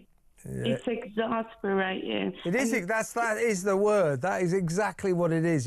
You feel like you feel like you want to sort of shake someone and say, "Do something about this." Yeah, and I sort of think, I don't know whether it's a silly way of thinking. It just takes a really sharp knife, and yeah, but you see that the point is that would be a sharp knife on the part of the French gendarmes on the front. Now, as we've been discussing, the thing is, the French don't want to stop these migrants. The French want them to get onto their small, not very small boats and come across the channel and come to Britain, because then they're no longer their responsibility. And they also say, these migrants, that they want to come here because of the language. But a lot of these African countries are fluent in French anyway. Yeah, well, they don't want to come here because of the language. They want to come here because, as we just said, in France... I know that, you know that. Yeah, in France, they're lucky if they get a tent. Here, they get a 4-star hotel, 50 quid a week, free food, free dentists, free doctors and free lawyers. No wonder they want to come over here. It's ridiculous what we do for these people. We don't have deterrents, we have enticements. Karen, that's a great call. Don't make it your last call. Call me again. That's Karen in Essex. Let's go to Brian in Whitley Bay. Hello, Brian. Hi, Kevin. Honestly, I'm totally horrified of that little documentary. You know, the footage. It was a report the other day on ITV News. Well, I say the other day, yesterday. That was yesterday morning. What you were seeing going on there. It's shocking, isn't it? It is. Do you know what we all should do? Right, on Monday, the 14th of July, 2025. Everybody should get a French flag and burn the bugger on Bastille Day, right? As a mark of disrespect to the French. I've got a French flag. I'm going to actually put in the garden, set a fire on Bastille Day. See, they've always had the plan, though, Brian. The thing is, you know, people go, oh, why don't the French do more to stop the boats? Why don't they do more to stop the migrants? Well, because they don't want to. Exactly. You know, they've got thousands of these migrants milling around on the north coast. They can't wait to say au revoir, enjoy Britain. Yeah, they pretty much push them out to sea. You saw what they're doing. The way things are going, right, our country is going to be ruined, to be honest with you, right? Everybody out there, stop buying French products. Don't buy French champagne. Don't buy French apples. Don't buy French cars. If we all did this and sent the message to France saying we're not putting up with this, it's not a bad idea, Brian. But let's not just sort of sit around saying, hey, the migrant crisis is the French fault. It's France's fault. It's not. It's our fault. It's our government's fault. It's 14 years of useless Tory governments and now an even worse Labour government just letting these people in, doing nothing to stop them, and then showering them with gifts, with accommodation, with everything they could possibly want. We are the suckers. This crisis is our fault. The French just play a small part in that. But I agree with you. The French are disgraceful the way they took our money and then didn't do anything about it. But it's not their fault. It's our fault. Yeah, you're right. Thanks, Kev. All right, Brian, all the best, mate. Call me again. That's Brian in Whitley Bay. Let's go to break now, because when we come back, we need to talk about Gary Lineker. We're going to talk to the editor of the Jewish Telegraph, Paul Harris, get his take on what Gary Lineker has been up to on social media now. He's been and gone and done it again. That next. Stick around.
We know that over the past 3 years he's been on countless foreign jet-setting luxury trips around the world at our expense. He says it's to, foster relations with foreign countries and to tell them how wrong Russia was to invade Ukraine. I'm not sure what that has got to do with the speaker, but there you are.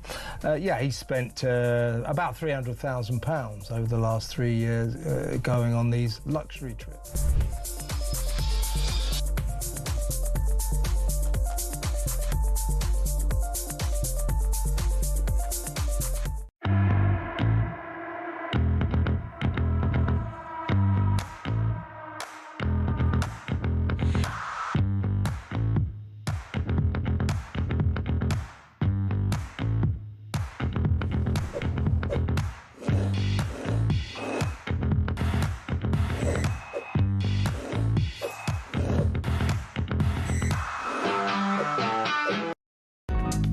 across the UK. On DAB+, on your smart speaker, on your smart TV, and on your side. This is Talk. Welcome back. Now, earlier in the show, I discussed with Russell Quirk, Gary Lineker's latest horror on social media.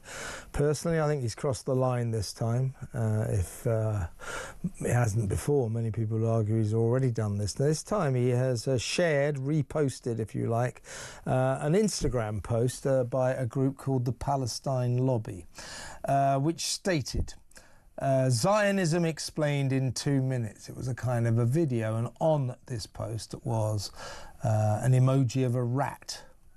Now, rats are well known. They were the well-known anti-Semitic insult that the Nazis always used. It was their imagery that they used to insult their hated Jewish people, the rats. So Gary Lineker reposted this with a blatant anti-Semitic image on it, and later deleted that. Says now is grovelingly apologising, saying, I didn't realise, I didn't know anything about the rat imagery that the Nazis used to depict Jewish people. I didn't know about that. So he's saying, A, he didn't notice the rat, and B, even if he had, he may well have done that retweet, that sharing of the Instagram post, because he didn't know about the rats and the Nazis and the Jews. Maybe, well, let's talk to the editor of the Jewish Telegraph, Paul Harris. Paul, thank you so much for joining us. Do you believe Gary Lineker that he had no idea about this rat imagery? Gary Lineker has got form when it comes to Israel and the Jewish community. It's not the first time he's shared unacceptable posts. He's shared posts accusing Israel of genocide. I don't believe a word of it. He's obviously had to climb down because he's realised he's really put his foot in it this time. Gary Lineker is no fool. The BBC continually allows him to get away with doing exactly as he pleases. Other people are hauled over the coals. He seems to be the golden boy. They never do anything to rein him in. You know, the man is a sports presenter. He seems to believe that he can comment on all things political, things about which he has no idea at all. What he's done this time is so offensive. It couldn't be much worse. It's blatant anti-Semitism, and he can't get away from that. And trying to crawl away from it now is unacceptable. He should be booted out if he doesn't resign first. Yeah, how does this make this kind of post, this kind of imagery, a reminder of the disgraceful way that the Nazis depicted Jewish people, and we know that how that story ended? How does that make Jewish people feel? Well, we're not long past celebrating Holocaust Remembrance Day. He must be well aware. How do you think it makes Jewish people feel? I mean, I'm a Spurs supporter. Gary Lineker was a hero of mine at one time. I have no time for him at all now. I don't think many people in the Jewish community would. It's just so appalling. I think, there are still Holocaust survivors living. Obviously, if they're survivors, they're living, but there are Holocaust survivors who will hear this, and they will recognise this imagery. The rat is well known as something that the Nazis used about Jewish people. I mean, I'm tempted. I mean, my instinct, I can't say this, as a cast iron fact, but I don't think I believe him. I don't think that, I don't think when he pleads ignorance, I didn't know about this rat imagery and the Nazi way that they depicted Jewish people. I don't think I believe him. I mean, he's pleading ignorance. I don't believe it. I don't believe it. At the very least, the rat image is bad enough in the first place. As minutes before I came on air, I was receiving texts from readers. I was receiving emails saying that we should be running a campaign, which we won't at this stage, asking readers to boycott the BBC, to withhold their licence fee. I think there are so many people who feel that way. And, I still am at a loss to understand how Gary Lineker is allowed to get away with this when other senior broadcasts and less senior personnel at the BBC are not allowed to do this. How is he allowed to do this time and time again? Well, the campaign against anti-Semitism is calling for the BBC finally to act. Now, as we know, Gary Lineker is departing the BBC fairly soon anyway, but he's still going to have a connection. I think he's still going to cover various cup competitions and all that. So he's going to be around on the BBC for a while. Given his history, given the other tweets that he's got involved with, and now this, in my view, egregious crime, surely now the BBC have got to think about this seriously, wouldn't you say? Yes, they should. They should not only distance themselves from him, he should not be appearing on the BBC ever again. And, you know, I could be really unpleasant and suggest that the rat imagery might apply to him. Definitely, his behaviour warrants that.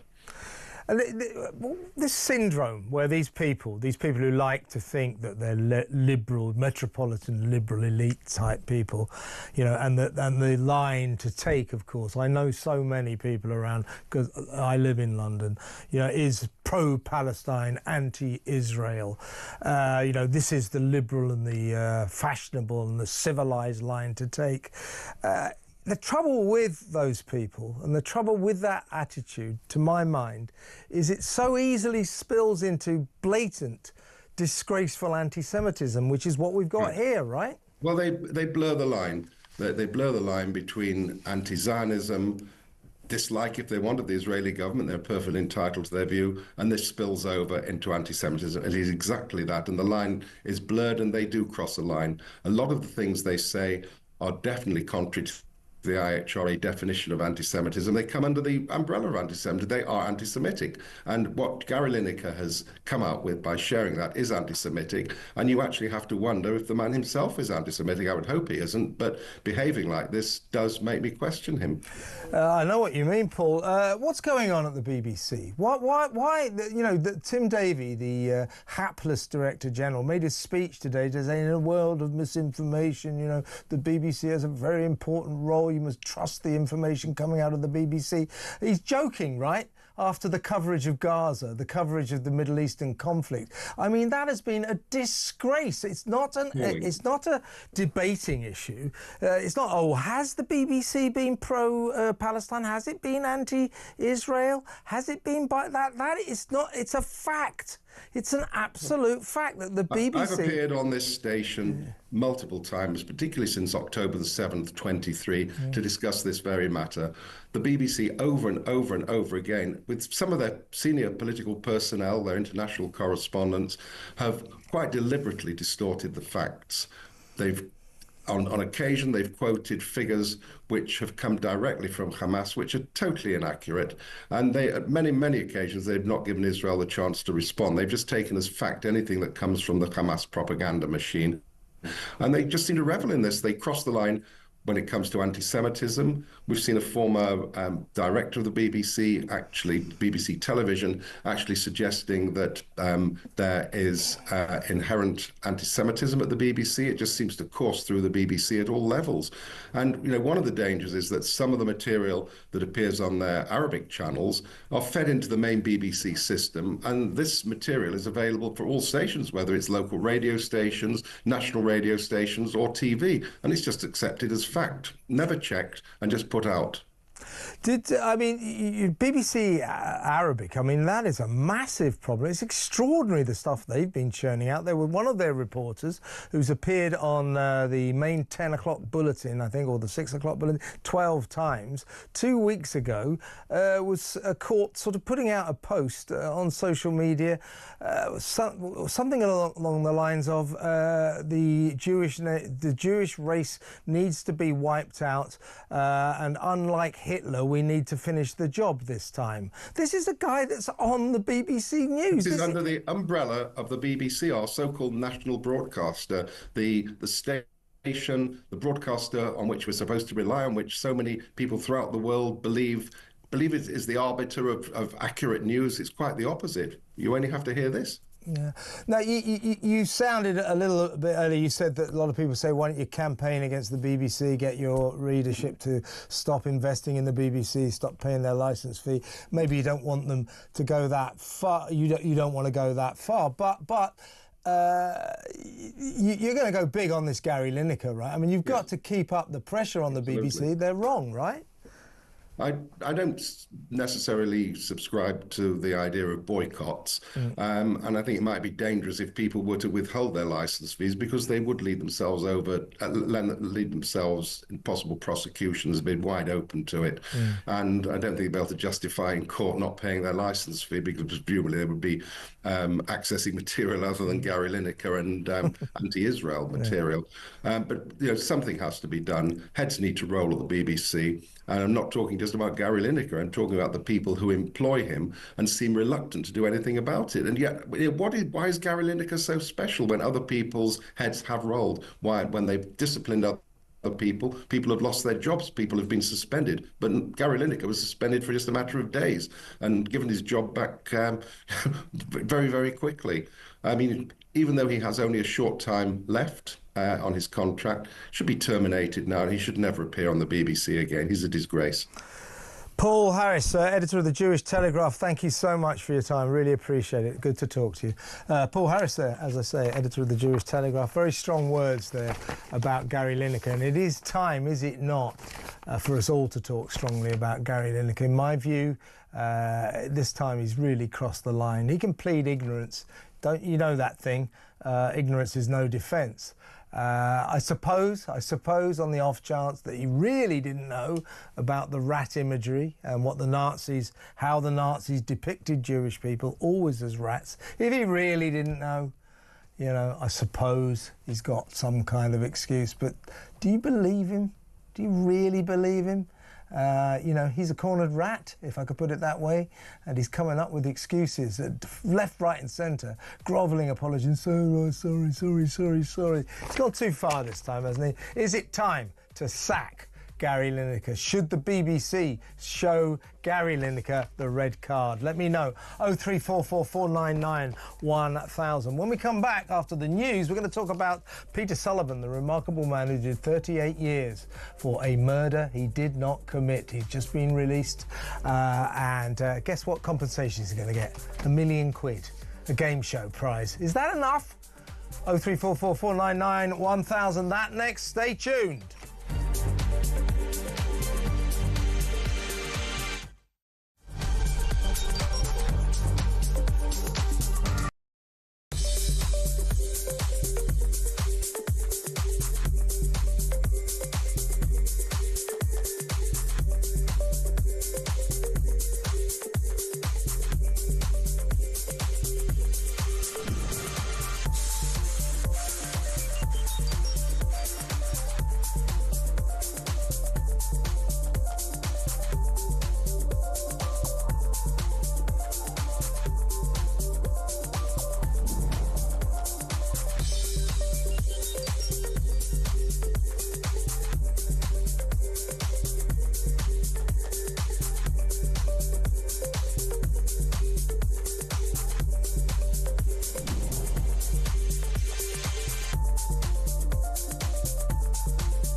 Across the UK, on DAB+, on your smart speaker, on your smart TV, and on your side.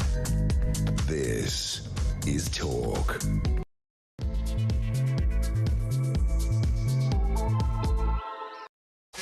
Welcome back. Just trying to get the taste of that Megan jam out of my taste buds. My God. No, it wasn't too bad, but it's not great. Not as good as Williams jam. So anyway, what a taste test that was. Now, in a little while, I'll be taking your calls, 03444991000. You can send me a WhatsApp voice note if you like. I'll play that out. That's for damn sure. I'll read some of your messages as well. You know what we're talking about? We're talking about, well, reform, you might want to call about that. What has gone on? Rupert Lowe, all charges against him. There will be no charges against him, despite the fact that Reform Party Chairman Zia Yousaf accused him or told the police that he threatened his life. He received death threats from Rupert Lowe. The Crown Prosecution Service say today we can't see any chance of successfully prosecuting on this. So that case has disappeared. What do you think about all this? Is, as Rupert Lowe said, Nigel Farage a coward and a viper? Has he been the victim of real extreme political vilification? You know, had they tried to cancel him? Was this wrong? Or did they do the right thing? 03444991000. The migrant crisis, we showed you that astonishing footage of French coppers on the beach, Dunkirk, standing around watching migrants go to the sea, boats coming back time and time again to pick up more migrants, the ones that couldn't get on because it was so crowded, just wandering back past the migrants all standing around, leaning against their car. You know, all right, migrant, yeah, see you tomorrow, gonna give it another go, you know. You know, they're not doing, we gave them £500 million and they're not doing anything. Clearly, they are letting the migrants leave. They are not stopping the migrants. They are not stopping the boats. Your thoughts? 03444991000. And Gary Lineker, you know what that is. He's posted or reposted this disgusting anti-Semitic Instagram post. Is it time for him to finally go? Is it time for the BBC to blow the whistle on him and show him the red card? Oh, look at those football analogies coming out. Give me a call, 03444991000. But next, before we get to you, that'll be in about 20 minutes or so, let's talk about this remarkable man, Peter Sullivan. Once branded the Beast of Birkenhead for the murder of a 21-year-old girl called Diane Sindel in 1986. He's done 38 years behind bars for that murder. He didn't do it. He's innocent. DNA evidence has now proved he had nothing. As he always said, I didn't do this. Nobody listened to him. 38 years. DNA proved it wasn't him. He's come out, incredibly. He's announced, I'm not bitter and I'm not angry. I mean, that is extraordinary, isn't it? What a man to say that. If I'd have come out, you give me a machine gun, I'd go and sort a few people out, seriously. But remarkable man. And he, of course, is going to get compensation. I mean, the state, in its mistake, this is the greatest, the longest miscarriage of justice in British history. The longest miscarriage of justice in British history. The state stole this man's life. When he went in there, he was 30 years old. He's now 68. His life's gone. And he's going to get compensation. £1 million. That's a game show prize. Surely he's worth more than that. Going to talk to Peter Blexley in just a second, but to give you an idea of this feeble compensation that he's going to be offered, who better to talk to or to take advice from than Austin Powers? Check this out. $1 million. $1 million, and everybody laughed at him because no, $1 million isn't worth much at all. So let's go straight over to Peter Blexley, former Met Police detective. Hello, Pete. Good evening. As I say, let's talk about this ordeal of this poor guy has been through. What a life he's had to lead. But first, there's talk. Of course, he deserves massive compensation from a state that has stolen his life, literally stolen his life. And they're talking about £1 million. As I say, there's a game show prize. He's got to be worth more than that, hasn't it? Oh, undoubtedly.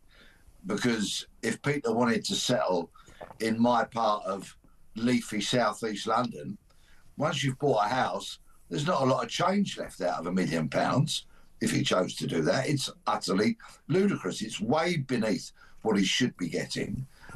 This man needs to be able to live in huge comfort, maybe even luxury for the rest of his natural. And £1 million, I'm afraid, in this day and age doesn't go very far, but it's capped. Compensation is capped at £1 million, no matter how egregious the miscarriage of justice that has been meted out to you, it's capped at £1 million.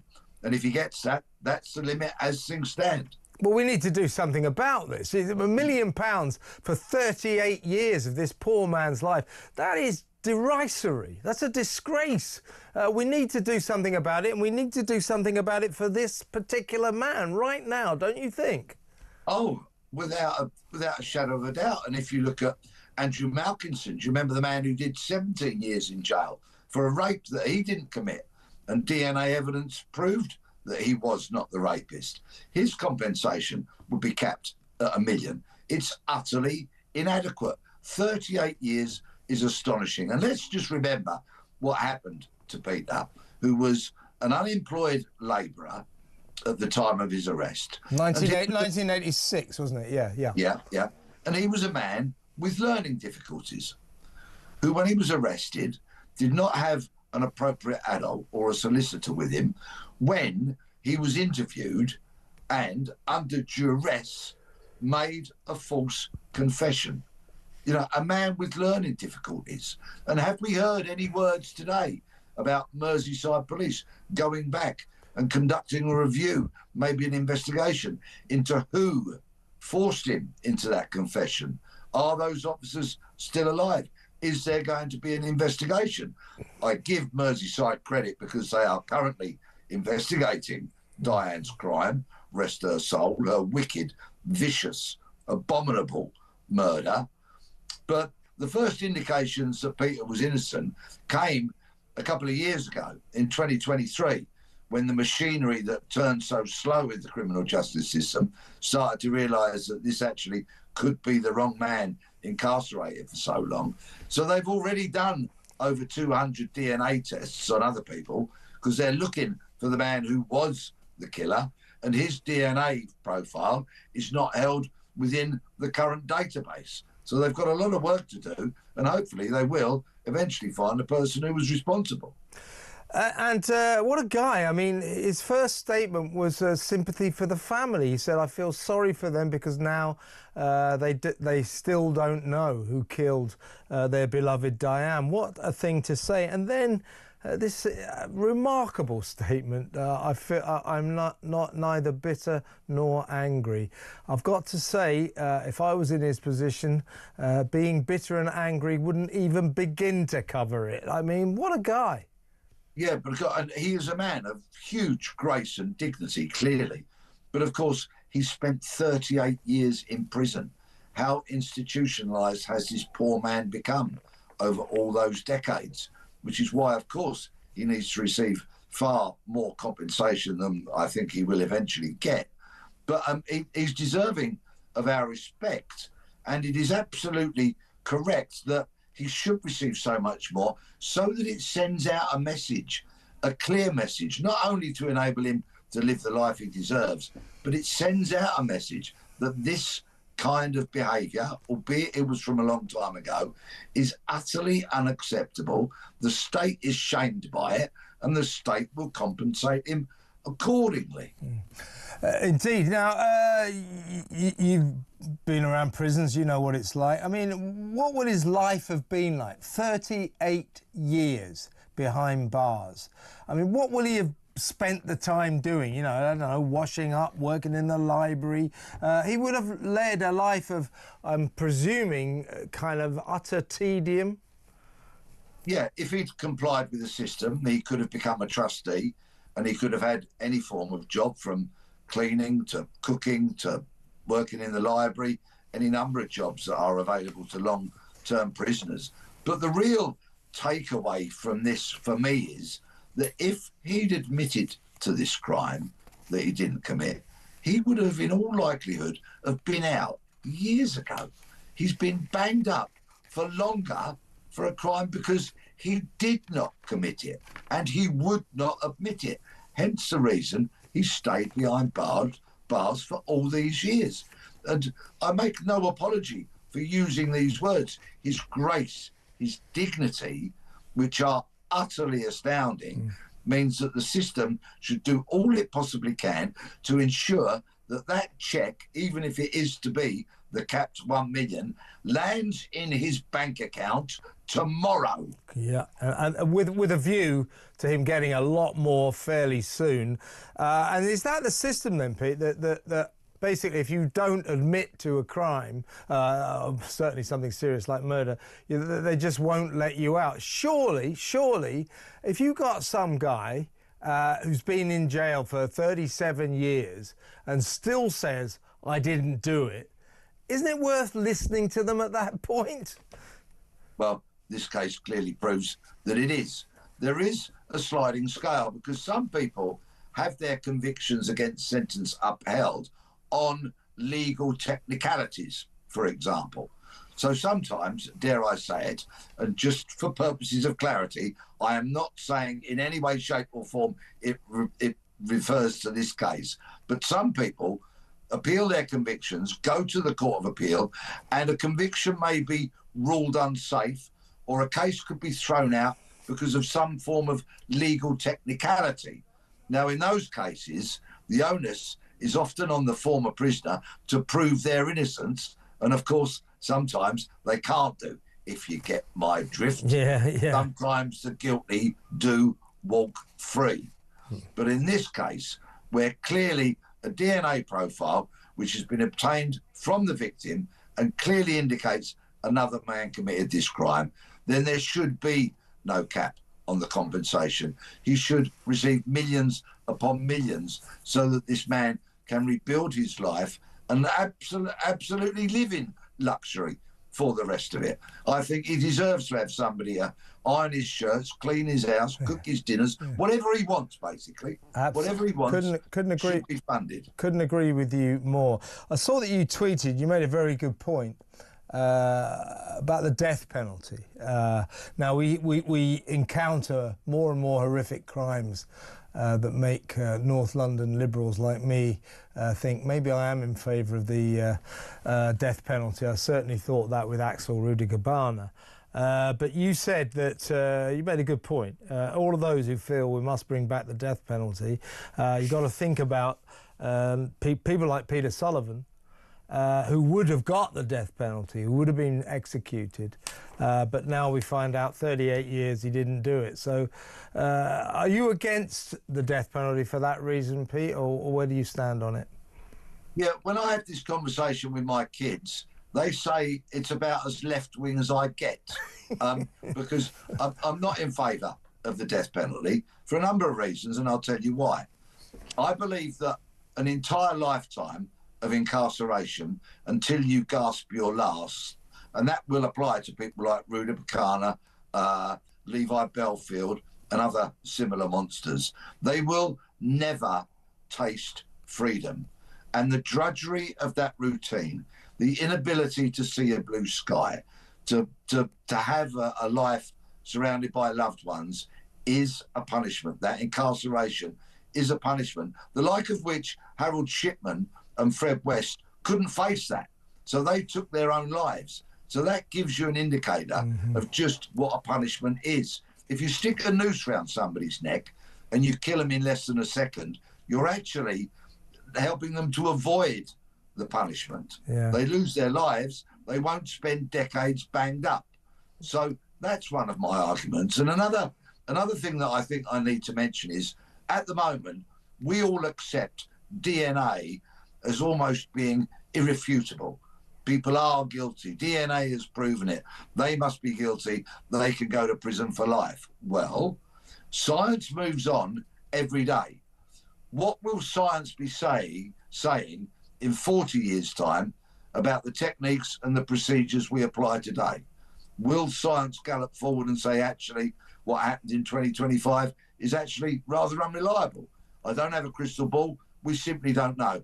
but I just throw that into the conversation. Yeah, very interesting. When you talk about that life of drudgery, a kind of hell, as you say, never seeing blue sky, never seeing your loved ones, just living a life of sheer tedium, that brings into sharp focus the horror of the injustice that has been served on Peter Sullivan, doesn't it? He had that life and he didn't do anything wrong. Absolutely awful. Before we go, Pete, let's talk a little bit more about prisons, if you don't mind. Today we learnt that there's been yet another violent attack by a prisoner on a prison officer. A prison guard has had his throat slashed by an inmate wielding an improvised weapon. This was at the Woodhill prison, a Category B prison in Milton Keynes. This follows, of course, the last week we learnt, or was it earlier this week, that Axel Rudiker-Cabana, I think in Belmarsh, he's chucked boiling water all over an officer. And then, of course, we heard that Manchester bomber, the brother guy, he attacked 3 officers, didn't he, with water, boiling water that he put sugar into, and caused some real physical damage to his poor victims. You know, OK, the government today proudly announced they're building 3 more prisons. Well, about time, but that's one thing. But what we really need to do, what the government needs to do, it seems to me, is to crack down on what the hell is going on inside these prisons. Why are we letting people like Axel Rudiker-Cabana boil their own water? Why are we letting that Manchester bomber have his own kitchen where he can put sugar into water? What on earth is going on?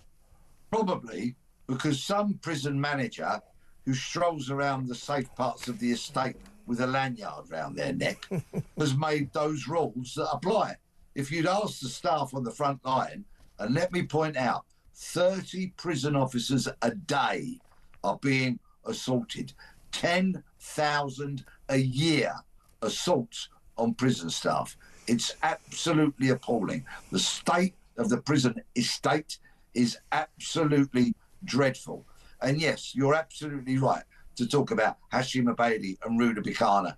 How can they have those facilities, those privileges? There's a couple of points what we need to reinforce here. Our prison staff need greater protection. They need stab vests, they need tasers, a bare minimum. And I might sound flippant, but when it comes to guarding Hashim Abedi, his brother, and Rudiker-Cabana, as far as I'm concerned, you can give the prison staff an AK-47. I mean, but it's just staggering to me.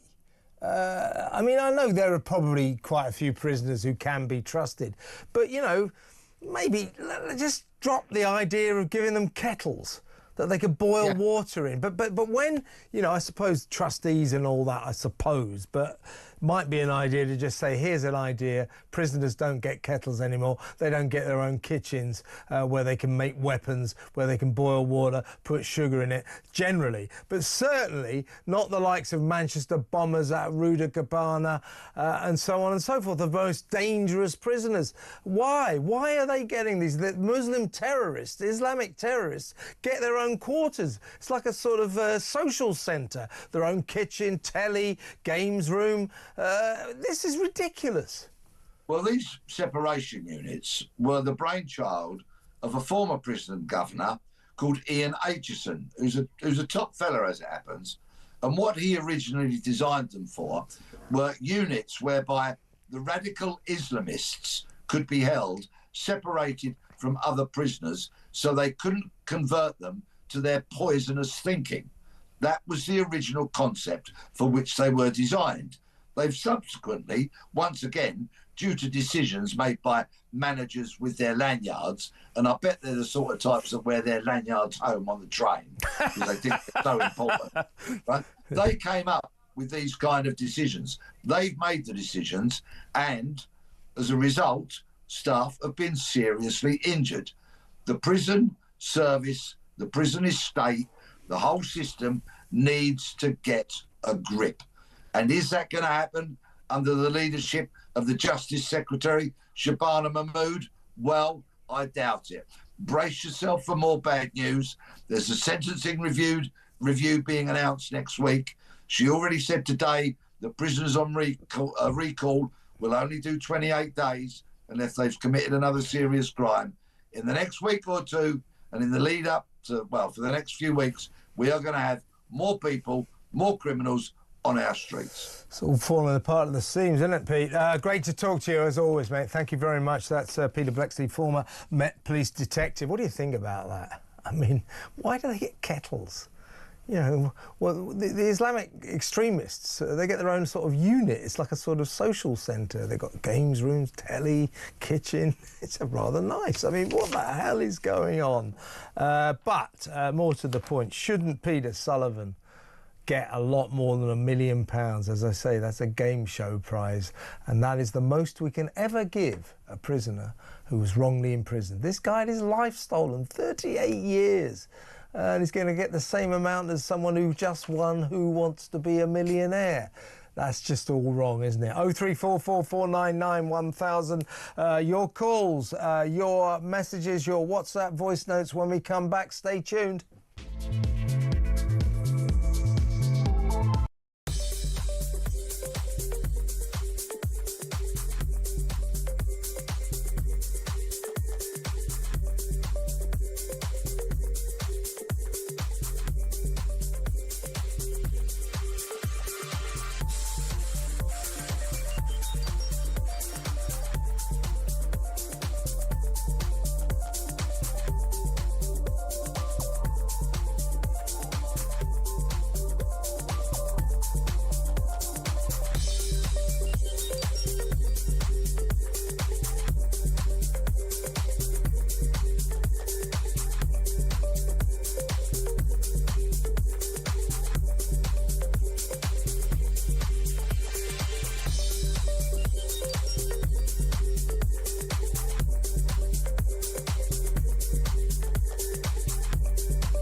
We know that over the past 3 years he's been on countless foreign jet-setting luxury trips around the world at our expense. He says it's to, you know, foster relations with foreign countries and to tell them how wrong Russia was to invade Ukraine. I'm not sure what that has got to do with the speaker, but there you are. Yeah, he spent about £300,000 over the last 3 years going on these luxury trips.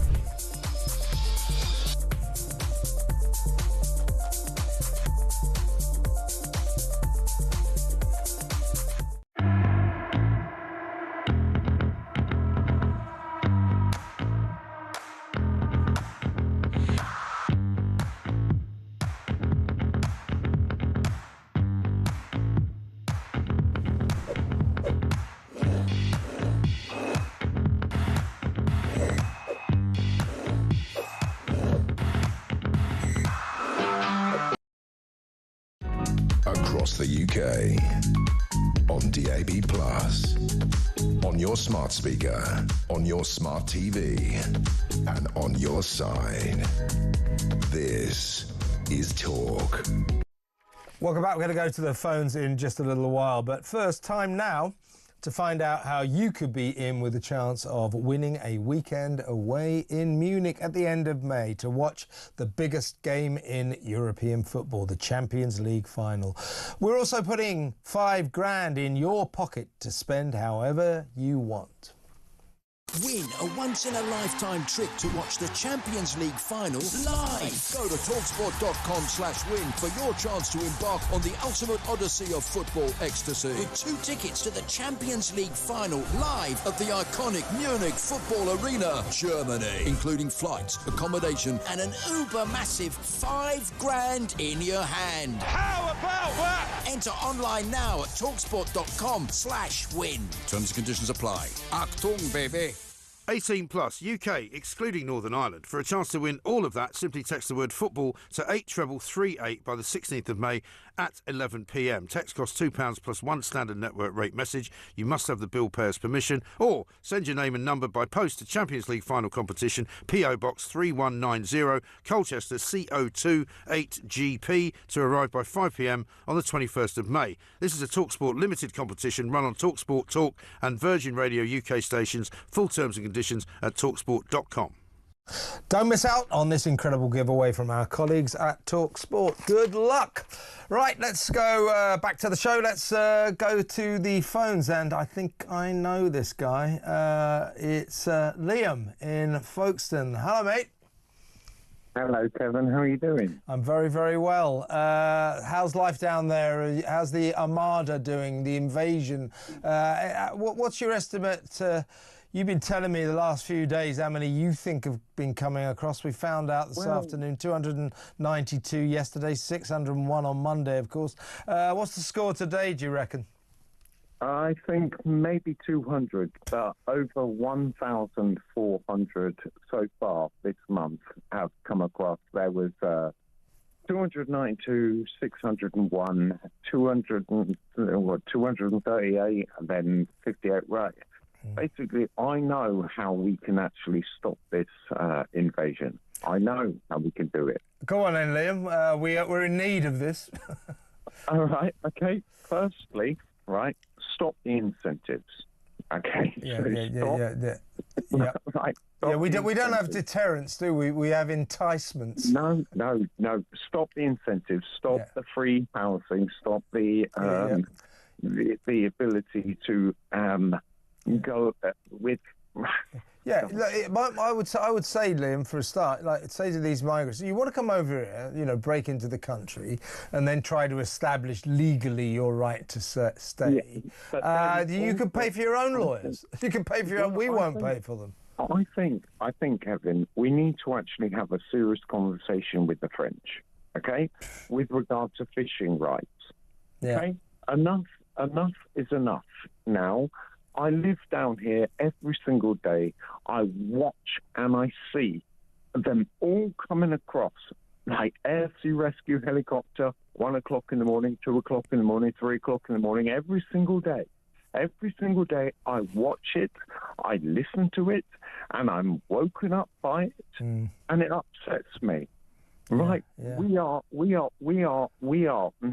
right, being invaded. And do you know what? Living down here in Folkestone, a lot of your listeners and a lot of your actual viewers who don't live down here on the Kent coast don't actually know how horrible it is. Yeah. Because these are coastal communities which is being invaded every single day, whether that be here in Folkestone, whether that be here in Dover, Deal, Sandwich, Ramsgate, Margate. Did you see him yesterday, Lou? Did you see them on Monday when Keir Starmer was making his toothless anti-immigration speech? They're all turning up. 601 of them came over that day, and they're all turning up in sort of Palestine-coloured balaclavas and things, and giving us the finger. They're going like this. I mean, what the hell's going on? Right. Let me tell you this. In Dover, 2 weeks ago, the Kent motorhead, right? We were all together. There was over 1,000 of us together protesting. Right? Yeah, protesting to stop the boats. And I've been doing this for 5 years, and you've called me, right? Your friend down here in Folkestone, and I've been telling you this for a long time. You have, yeah. We are all together. We are as one. We are as one. I think the people of this country are pretty much as one. This is Keir Starmer's particular problem. He is in charge of a party of politicians. His party, the people in his party, want something completely different to what the British people want. They want open borders. They want to say hello, United Colours of Benetton and all that. The British people, as they proved with that vote for reform a couple of weeks ago, they want to close our borders. They want to stop these migrants altogether. The trouble is, Labour doesn't. Yes, but at the end of the day, right, at the end of the day, Kevin, yeah, I need to say this, and I want everybody to actually listen to it. Come down to Kent. Come down here, right? Understand what it is like to live here. Understand that everything on the front line, yeah. Yeah. Come down and listen. Come and listen to the air sea rescue helicopter above you. Yeah. Come and actually understand what it is like to witness this, right? It's like a war zone, isn't it? It's like a war zone. Yeah. I mean, Liam... It is an open border. It is an open border policy, yeah. And it is a war zone.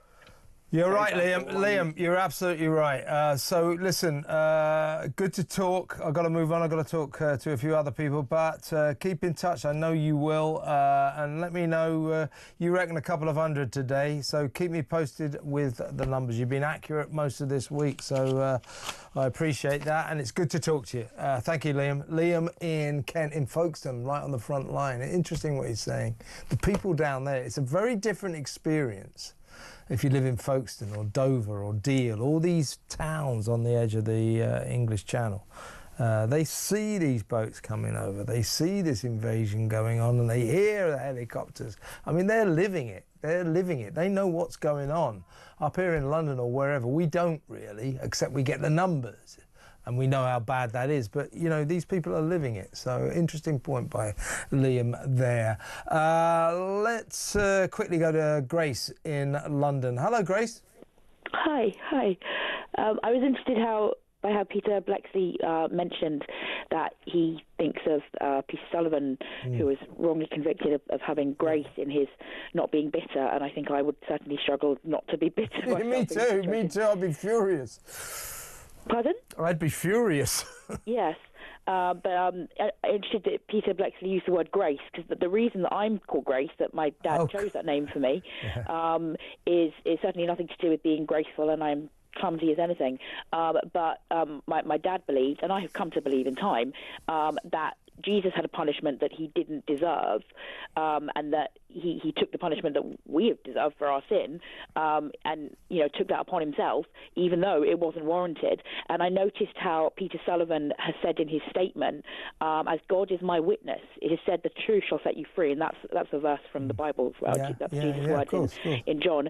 So perhaps it's the case. I don't know, but perhaps during his time inside, Peter Sullivan, found some kind of perhaps found God, turned to religious belief, to a kind of faith. That's a really good thought, Grace, because there must have been something that helped get him through this. As I say, Peter Bleksley is quite right. This man has showed the most extraordinary amount of grace. I mean, we were told that certainly when he was convicted, he was a man with learning difficulties, but I think he's a remarkable man to say. His first thought was for the family of the victim, to say, I feel sorry, those poor people now don't know who murdered their daughter, their loved one. And that was his first thought. His next was to say, I'm neither bitter nor angry. Remarkable man, and we owe him, don't you think, Grace, one hell of a lot more than £1 million. Yes, I think so. I don't know exactly what his plans are, but I hope that he's able to enjoy the coming decades as much as possible. And I think that it's inspiring that he's able to be so forgiving and positive in spite of what's happened.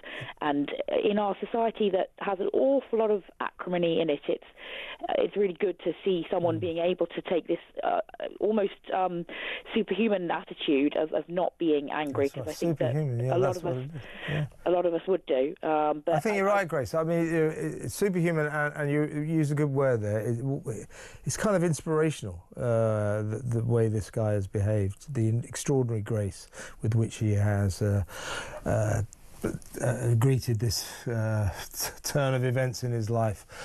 Grace, really good to talk to you. Keep in touch. Call me again. Grace in London. Let's go to break. When we come back, more of your calls, more of your messages. Stick around.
Across the UK, on DAB+, on your smart speaker, on your smart TV, and on your side. This is Talk. Welcome back. Just read a couple of messages, then we'll go back to the phones. This is from Ernie. He makes a good point, actually. He said, what is our Foreign Secretary doing taking taxis in foreign countries? That's so dangerous. He should have his own personal driver with him who can hire a car and get him safely to wherever he's going, especially as he's carrying government documents with him. It's madness. Yeah, I mean, a lot of people have been talking about this. This is the Foreign Secretary. It's a very, very prominent position with serious security implications. I agree with Ernie. I find it strange. I mean, apart from the fact, well, you know, I've got to go 360 miles. I've got to leave, drive all the way from, I've got to go all the way from Italy to France. How can I get there? Oh, I know, I'll get a taxi. I mean, come on. What a weird way to make that journey in the first place. Taxi, unnecessarily expensive. As I say, we need to find out whether or not we, the taxpayer, were fitting that bill. And if we do find out that we're fitting that bill, then we've got to ask the Foreign Office question. It's our money. Tell him to get a bus or a aeroplane or whatever, a train. Probably a train is the best way. But, you know, come on. A 6-hour taxi. Who does that? But yes, the security implications. He's the foreign secretary, just getting in a taxi, driving around Europe. Very, very odd. Good point, Ernie. And this is from Rob Newman. He said, I'm not a fan of Lineker's political view, but I will admit I didn't know about the rat symbol being anti-Jewish, but I also wouldn't have reposted that tweet if I was on X. It's not X, it was Instagram. Fair enough. Rob didn't know. I thought it was pretty obvious. But Gary Lineker is pleading ignorance. Frankly, as Paul Harris, the editor of the Jewish Chronicle, told me, he said he doesn't believe him. I don't think I do either. He's, to coin a phrase, he's a cornered rat, and he's coming up with ways of getting out of the corner. I didn't know about it. Honestly, I really didn't know. I'm really sorry. Oh, yeah. Really? Now, here is... where is this from? This is from... there's not a name on it, it's quite good though. Totally agree with Russell Quirk. Lineker has tweeted an obscene and offensive it's from Lorraine, sorry. I agree with Russell. Lineker has tweeted an obscene and offensive anti-Semitic post. He should be treated no differently to Lucy Connolly. 31 months may curb his arrogance and insolence. For far too long, the BBC have allowed open and anti-Semitism to spew from its broadcasts. No more. And Tim Davey can join him. Yeah, good one, Lorraine. I agree with you. I mean, what is going on at the BBC? Awful. Let's go back to the phones. Let's talk to one of my favourite callers, Herbie in Harrow. Herbie, what do you got for us? Good evening. Well, Kevin, since when did Labour and the Conservatives ask the British public, we are going to support the illegal immigrants coming over by boat, and we're going to house them, we're going to feed them, we're going to give them legal aid, we're going to give them medical attention, we're going to give them money. How much more can the British public take? The money's coming out of our pocket. Nowhere in any of the manifestos did it mention that I'm going to spend your money on illegal immigrants. Thank you very much. Absolutely right. I mean, we never ever did vote for this, both the illegal or the legal migrant crisis. The legal migrant crisis, is a disaster. I mean, Keir Starmer in his tough talking speech on Monday, when asked that you say you're going to bring down the level of legal immigration, which a couple of years ago was the best part of 1 million. Then I think last year it was about 728,000 or something. He said, I'll definitely bring it down. So one of the press asked him, well, will it go below 500,000? And he wouldn't commit to that. So basically he's saying that probably the level of legal immigration will continue to be 500,000 a year. That's astronomical. And then you add to that the 100,000 or so that no doubt fairly soon will be coming across the channel illegally, as they continue to do, coming across at a rate of knots right now this week. But I mean, when did we ever vote for this? Why is it that our politicians, our various governments, all these MPs in Westminster have decided this is what the British people want? No, it's not. No, Kevin, the thing is, as regarding the French as well, I'm going to pick up Lord Nelson and bring him back to deal with him, I think, because he might make a good job of it. Yeah. I mean, it's like, this is just scandalous. This is another thing of our money being given to people. 500,000. Are doing nothing. £500 million quid. Exactly. You saw that footage earlier? You saw that footage earlier in the show. French coppers, gendarmes on the northern on Dunkirk beach, just watching them heading up for the dinghies, more and more climbing into these dinghies. No attempt to stop them, no attempt to stop the boats. What exactly did we give them £500 million quid for? Exactly. Well, Kevin, look, my money was taken away for pension and winter fuel allowance. A lot of disabled people have had their money taken away. I know somebody's already had their PIP taken away or cut back dramatically. What in God's name is the British public going to say now when they know that money is hemorrhaging from their pocket, not for their usage, but for everybody else's usage? You can scream and scrape and starve, mate. I don't care. I'm going to be. We're all right, Jack. We're looking after illegals and all the other nasty bits and pieces like the French and everything else that goes on, Kevin. It's just a disaster, Herbie, and this country's going to hell in a handcart the way it's going. Starmer and his gang, they're just not up to this job. I don't know what to say, but it's all very depressing. But good to talk to you, mate, as always. Herbie in Harrow. I've got a note here from Adam. Adam, you got to watch the show. You got to listen to what people say if you're going to comment. He goes, Kevin, why are you not agreeing with Russell about Lineker not being investigated by the police? Very disappointed. I did agree with him. I did say he should be investigated. You know, what do you think? No, he shouldn't be. I said he should be. Honestly, don't bother to write. If you're not going to watch carefully, I suggest you don't send in these texts. But anyway, thank you very much for that, Adam. But you're wrong. I did agree with Russell. I do think that Gary Lineker should certainly be questioned. The old Bill should have a word with him, because if he knew what he was doing here, and I think he did, that's a hate crime. I hate hate crimes. I would never want to encourage anyone to be done for a hate crime, but if we must have them, why should Gary Lineker be exempt? They should go for him. I agree. I did agree with Russell earlier in the show. Play a quick voice note and then we'll go to break and then we'll take a few more calls. This is Dave on David Lammy. In regard to David Lammy's £600 taxi fare, I can hear the conversation now. David Lammy ringing for a taxi. Yes, hello. Is that Uber? Yes, Uber. Do you do Uber Rolls Royce? Yes, we do, sir. Do you do Uber Bentley? Yes, we do, sir. Yes, I'll take the Bentley. Thank you. Yeah, it could be. I'm not sure. Was that? I'm not sure that was a seamless impression of David Lammy, but I get the point. Very funny. Thanks, Dave. Right, let's go to break. When we come back, we'll talk to Claire in the Wirral. Stick around, Claire, and everyone else.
We know that over the past 3 years he's been on countless foreign jet-setting luxury trips around the world at our expense. He says it's to, foster relations with foreign countries and to tell them how wrong Russia was to invade Ukraine. I'm not sure what that has got to do with the speaker, but there you are.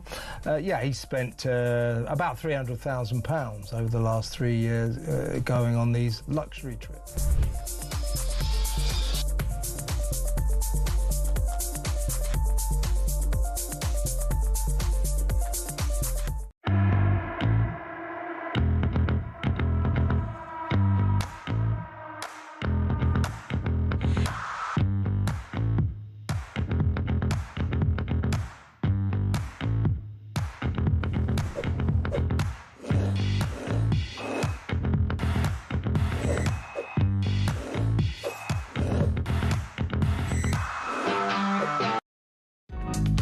across the UK.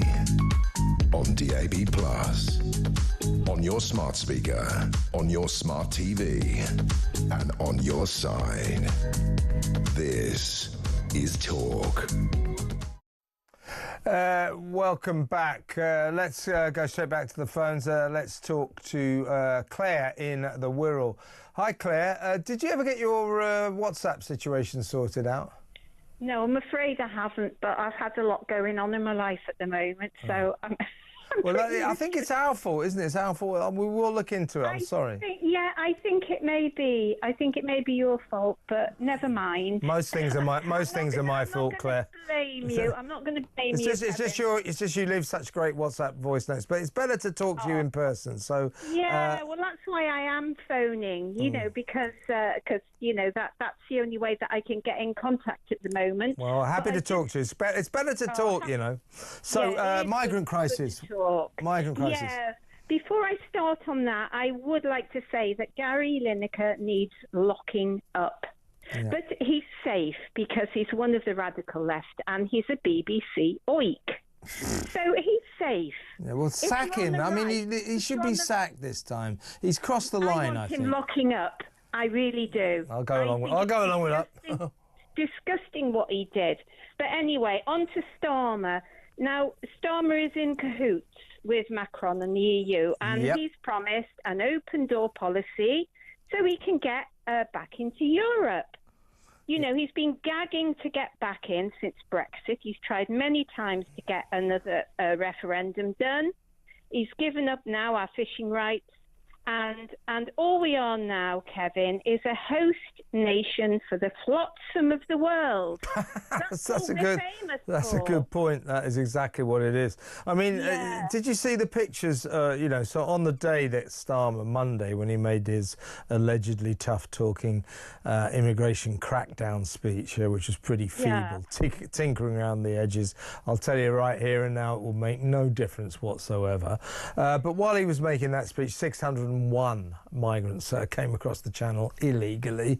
And did you see them as they were arriving? They were like giving us the finger, you know? Yeah. They're like that. Well, this is what this government and the last government were doing with us, giving us two fingers up at us.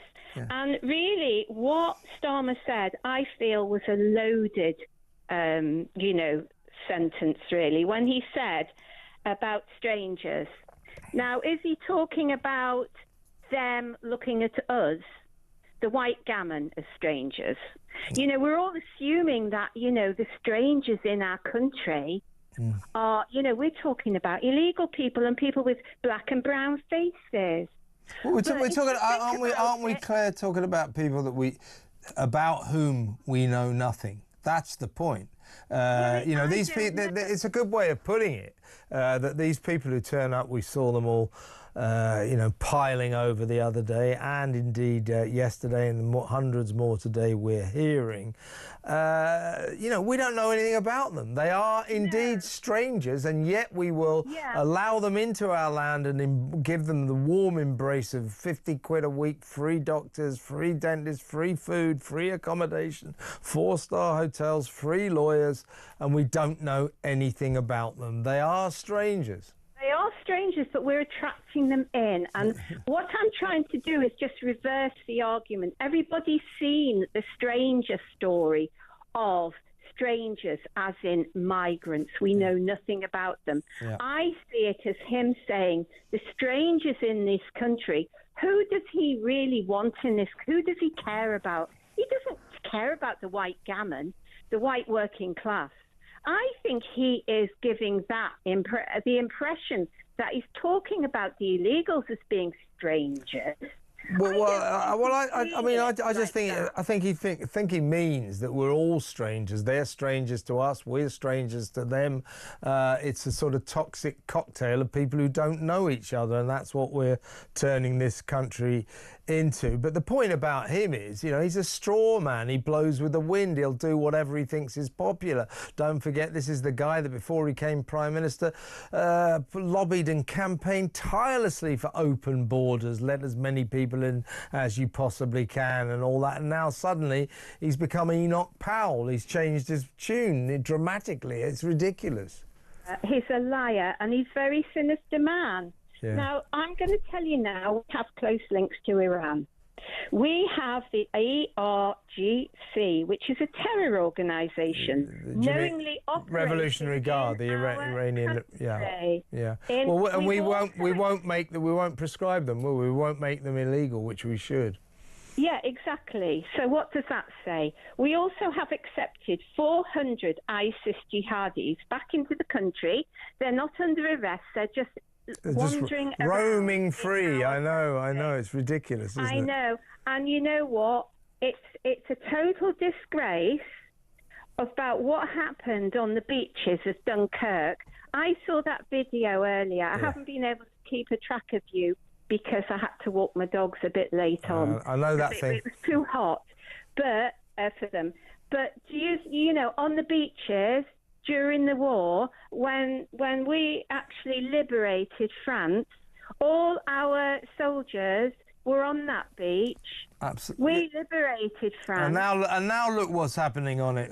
French gendarmes standing there watching migrants walk past into the water, into overcrowded dinghies on their way to Britain. And when they can't get on board because it's too crowded, the gendarmes watch them walk back to try it again the next day. It's ridiculous, Claire. It is out of control. Claire, I've got to move on, though, but great to talk to you as always. Claire in the Wirral, and Petrie Huskin is in the studio. Hi, Petrie. Hello there. How worried are you about Chinese tech?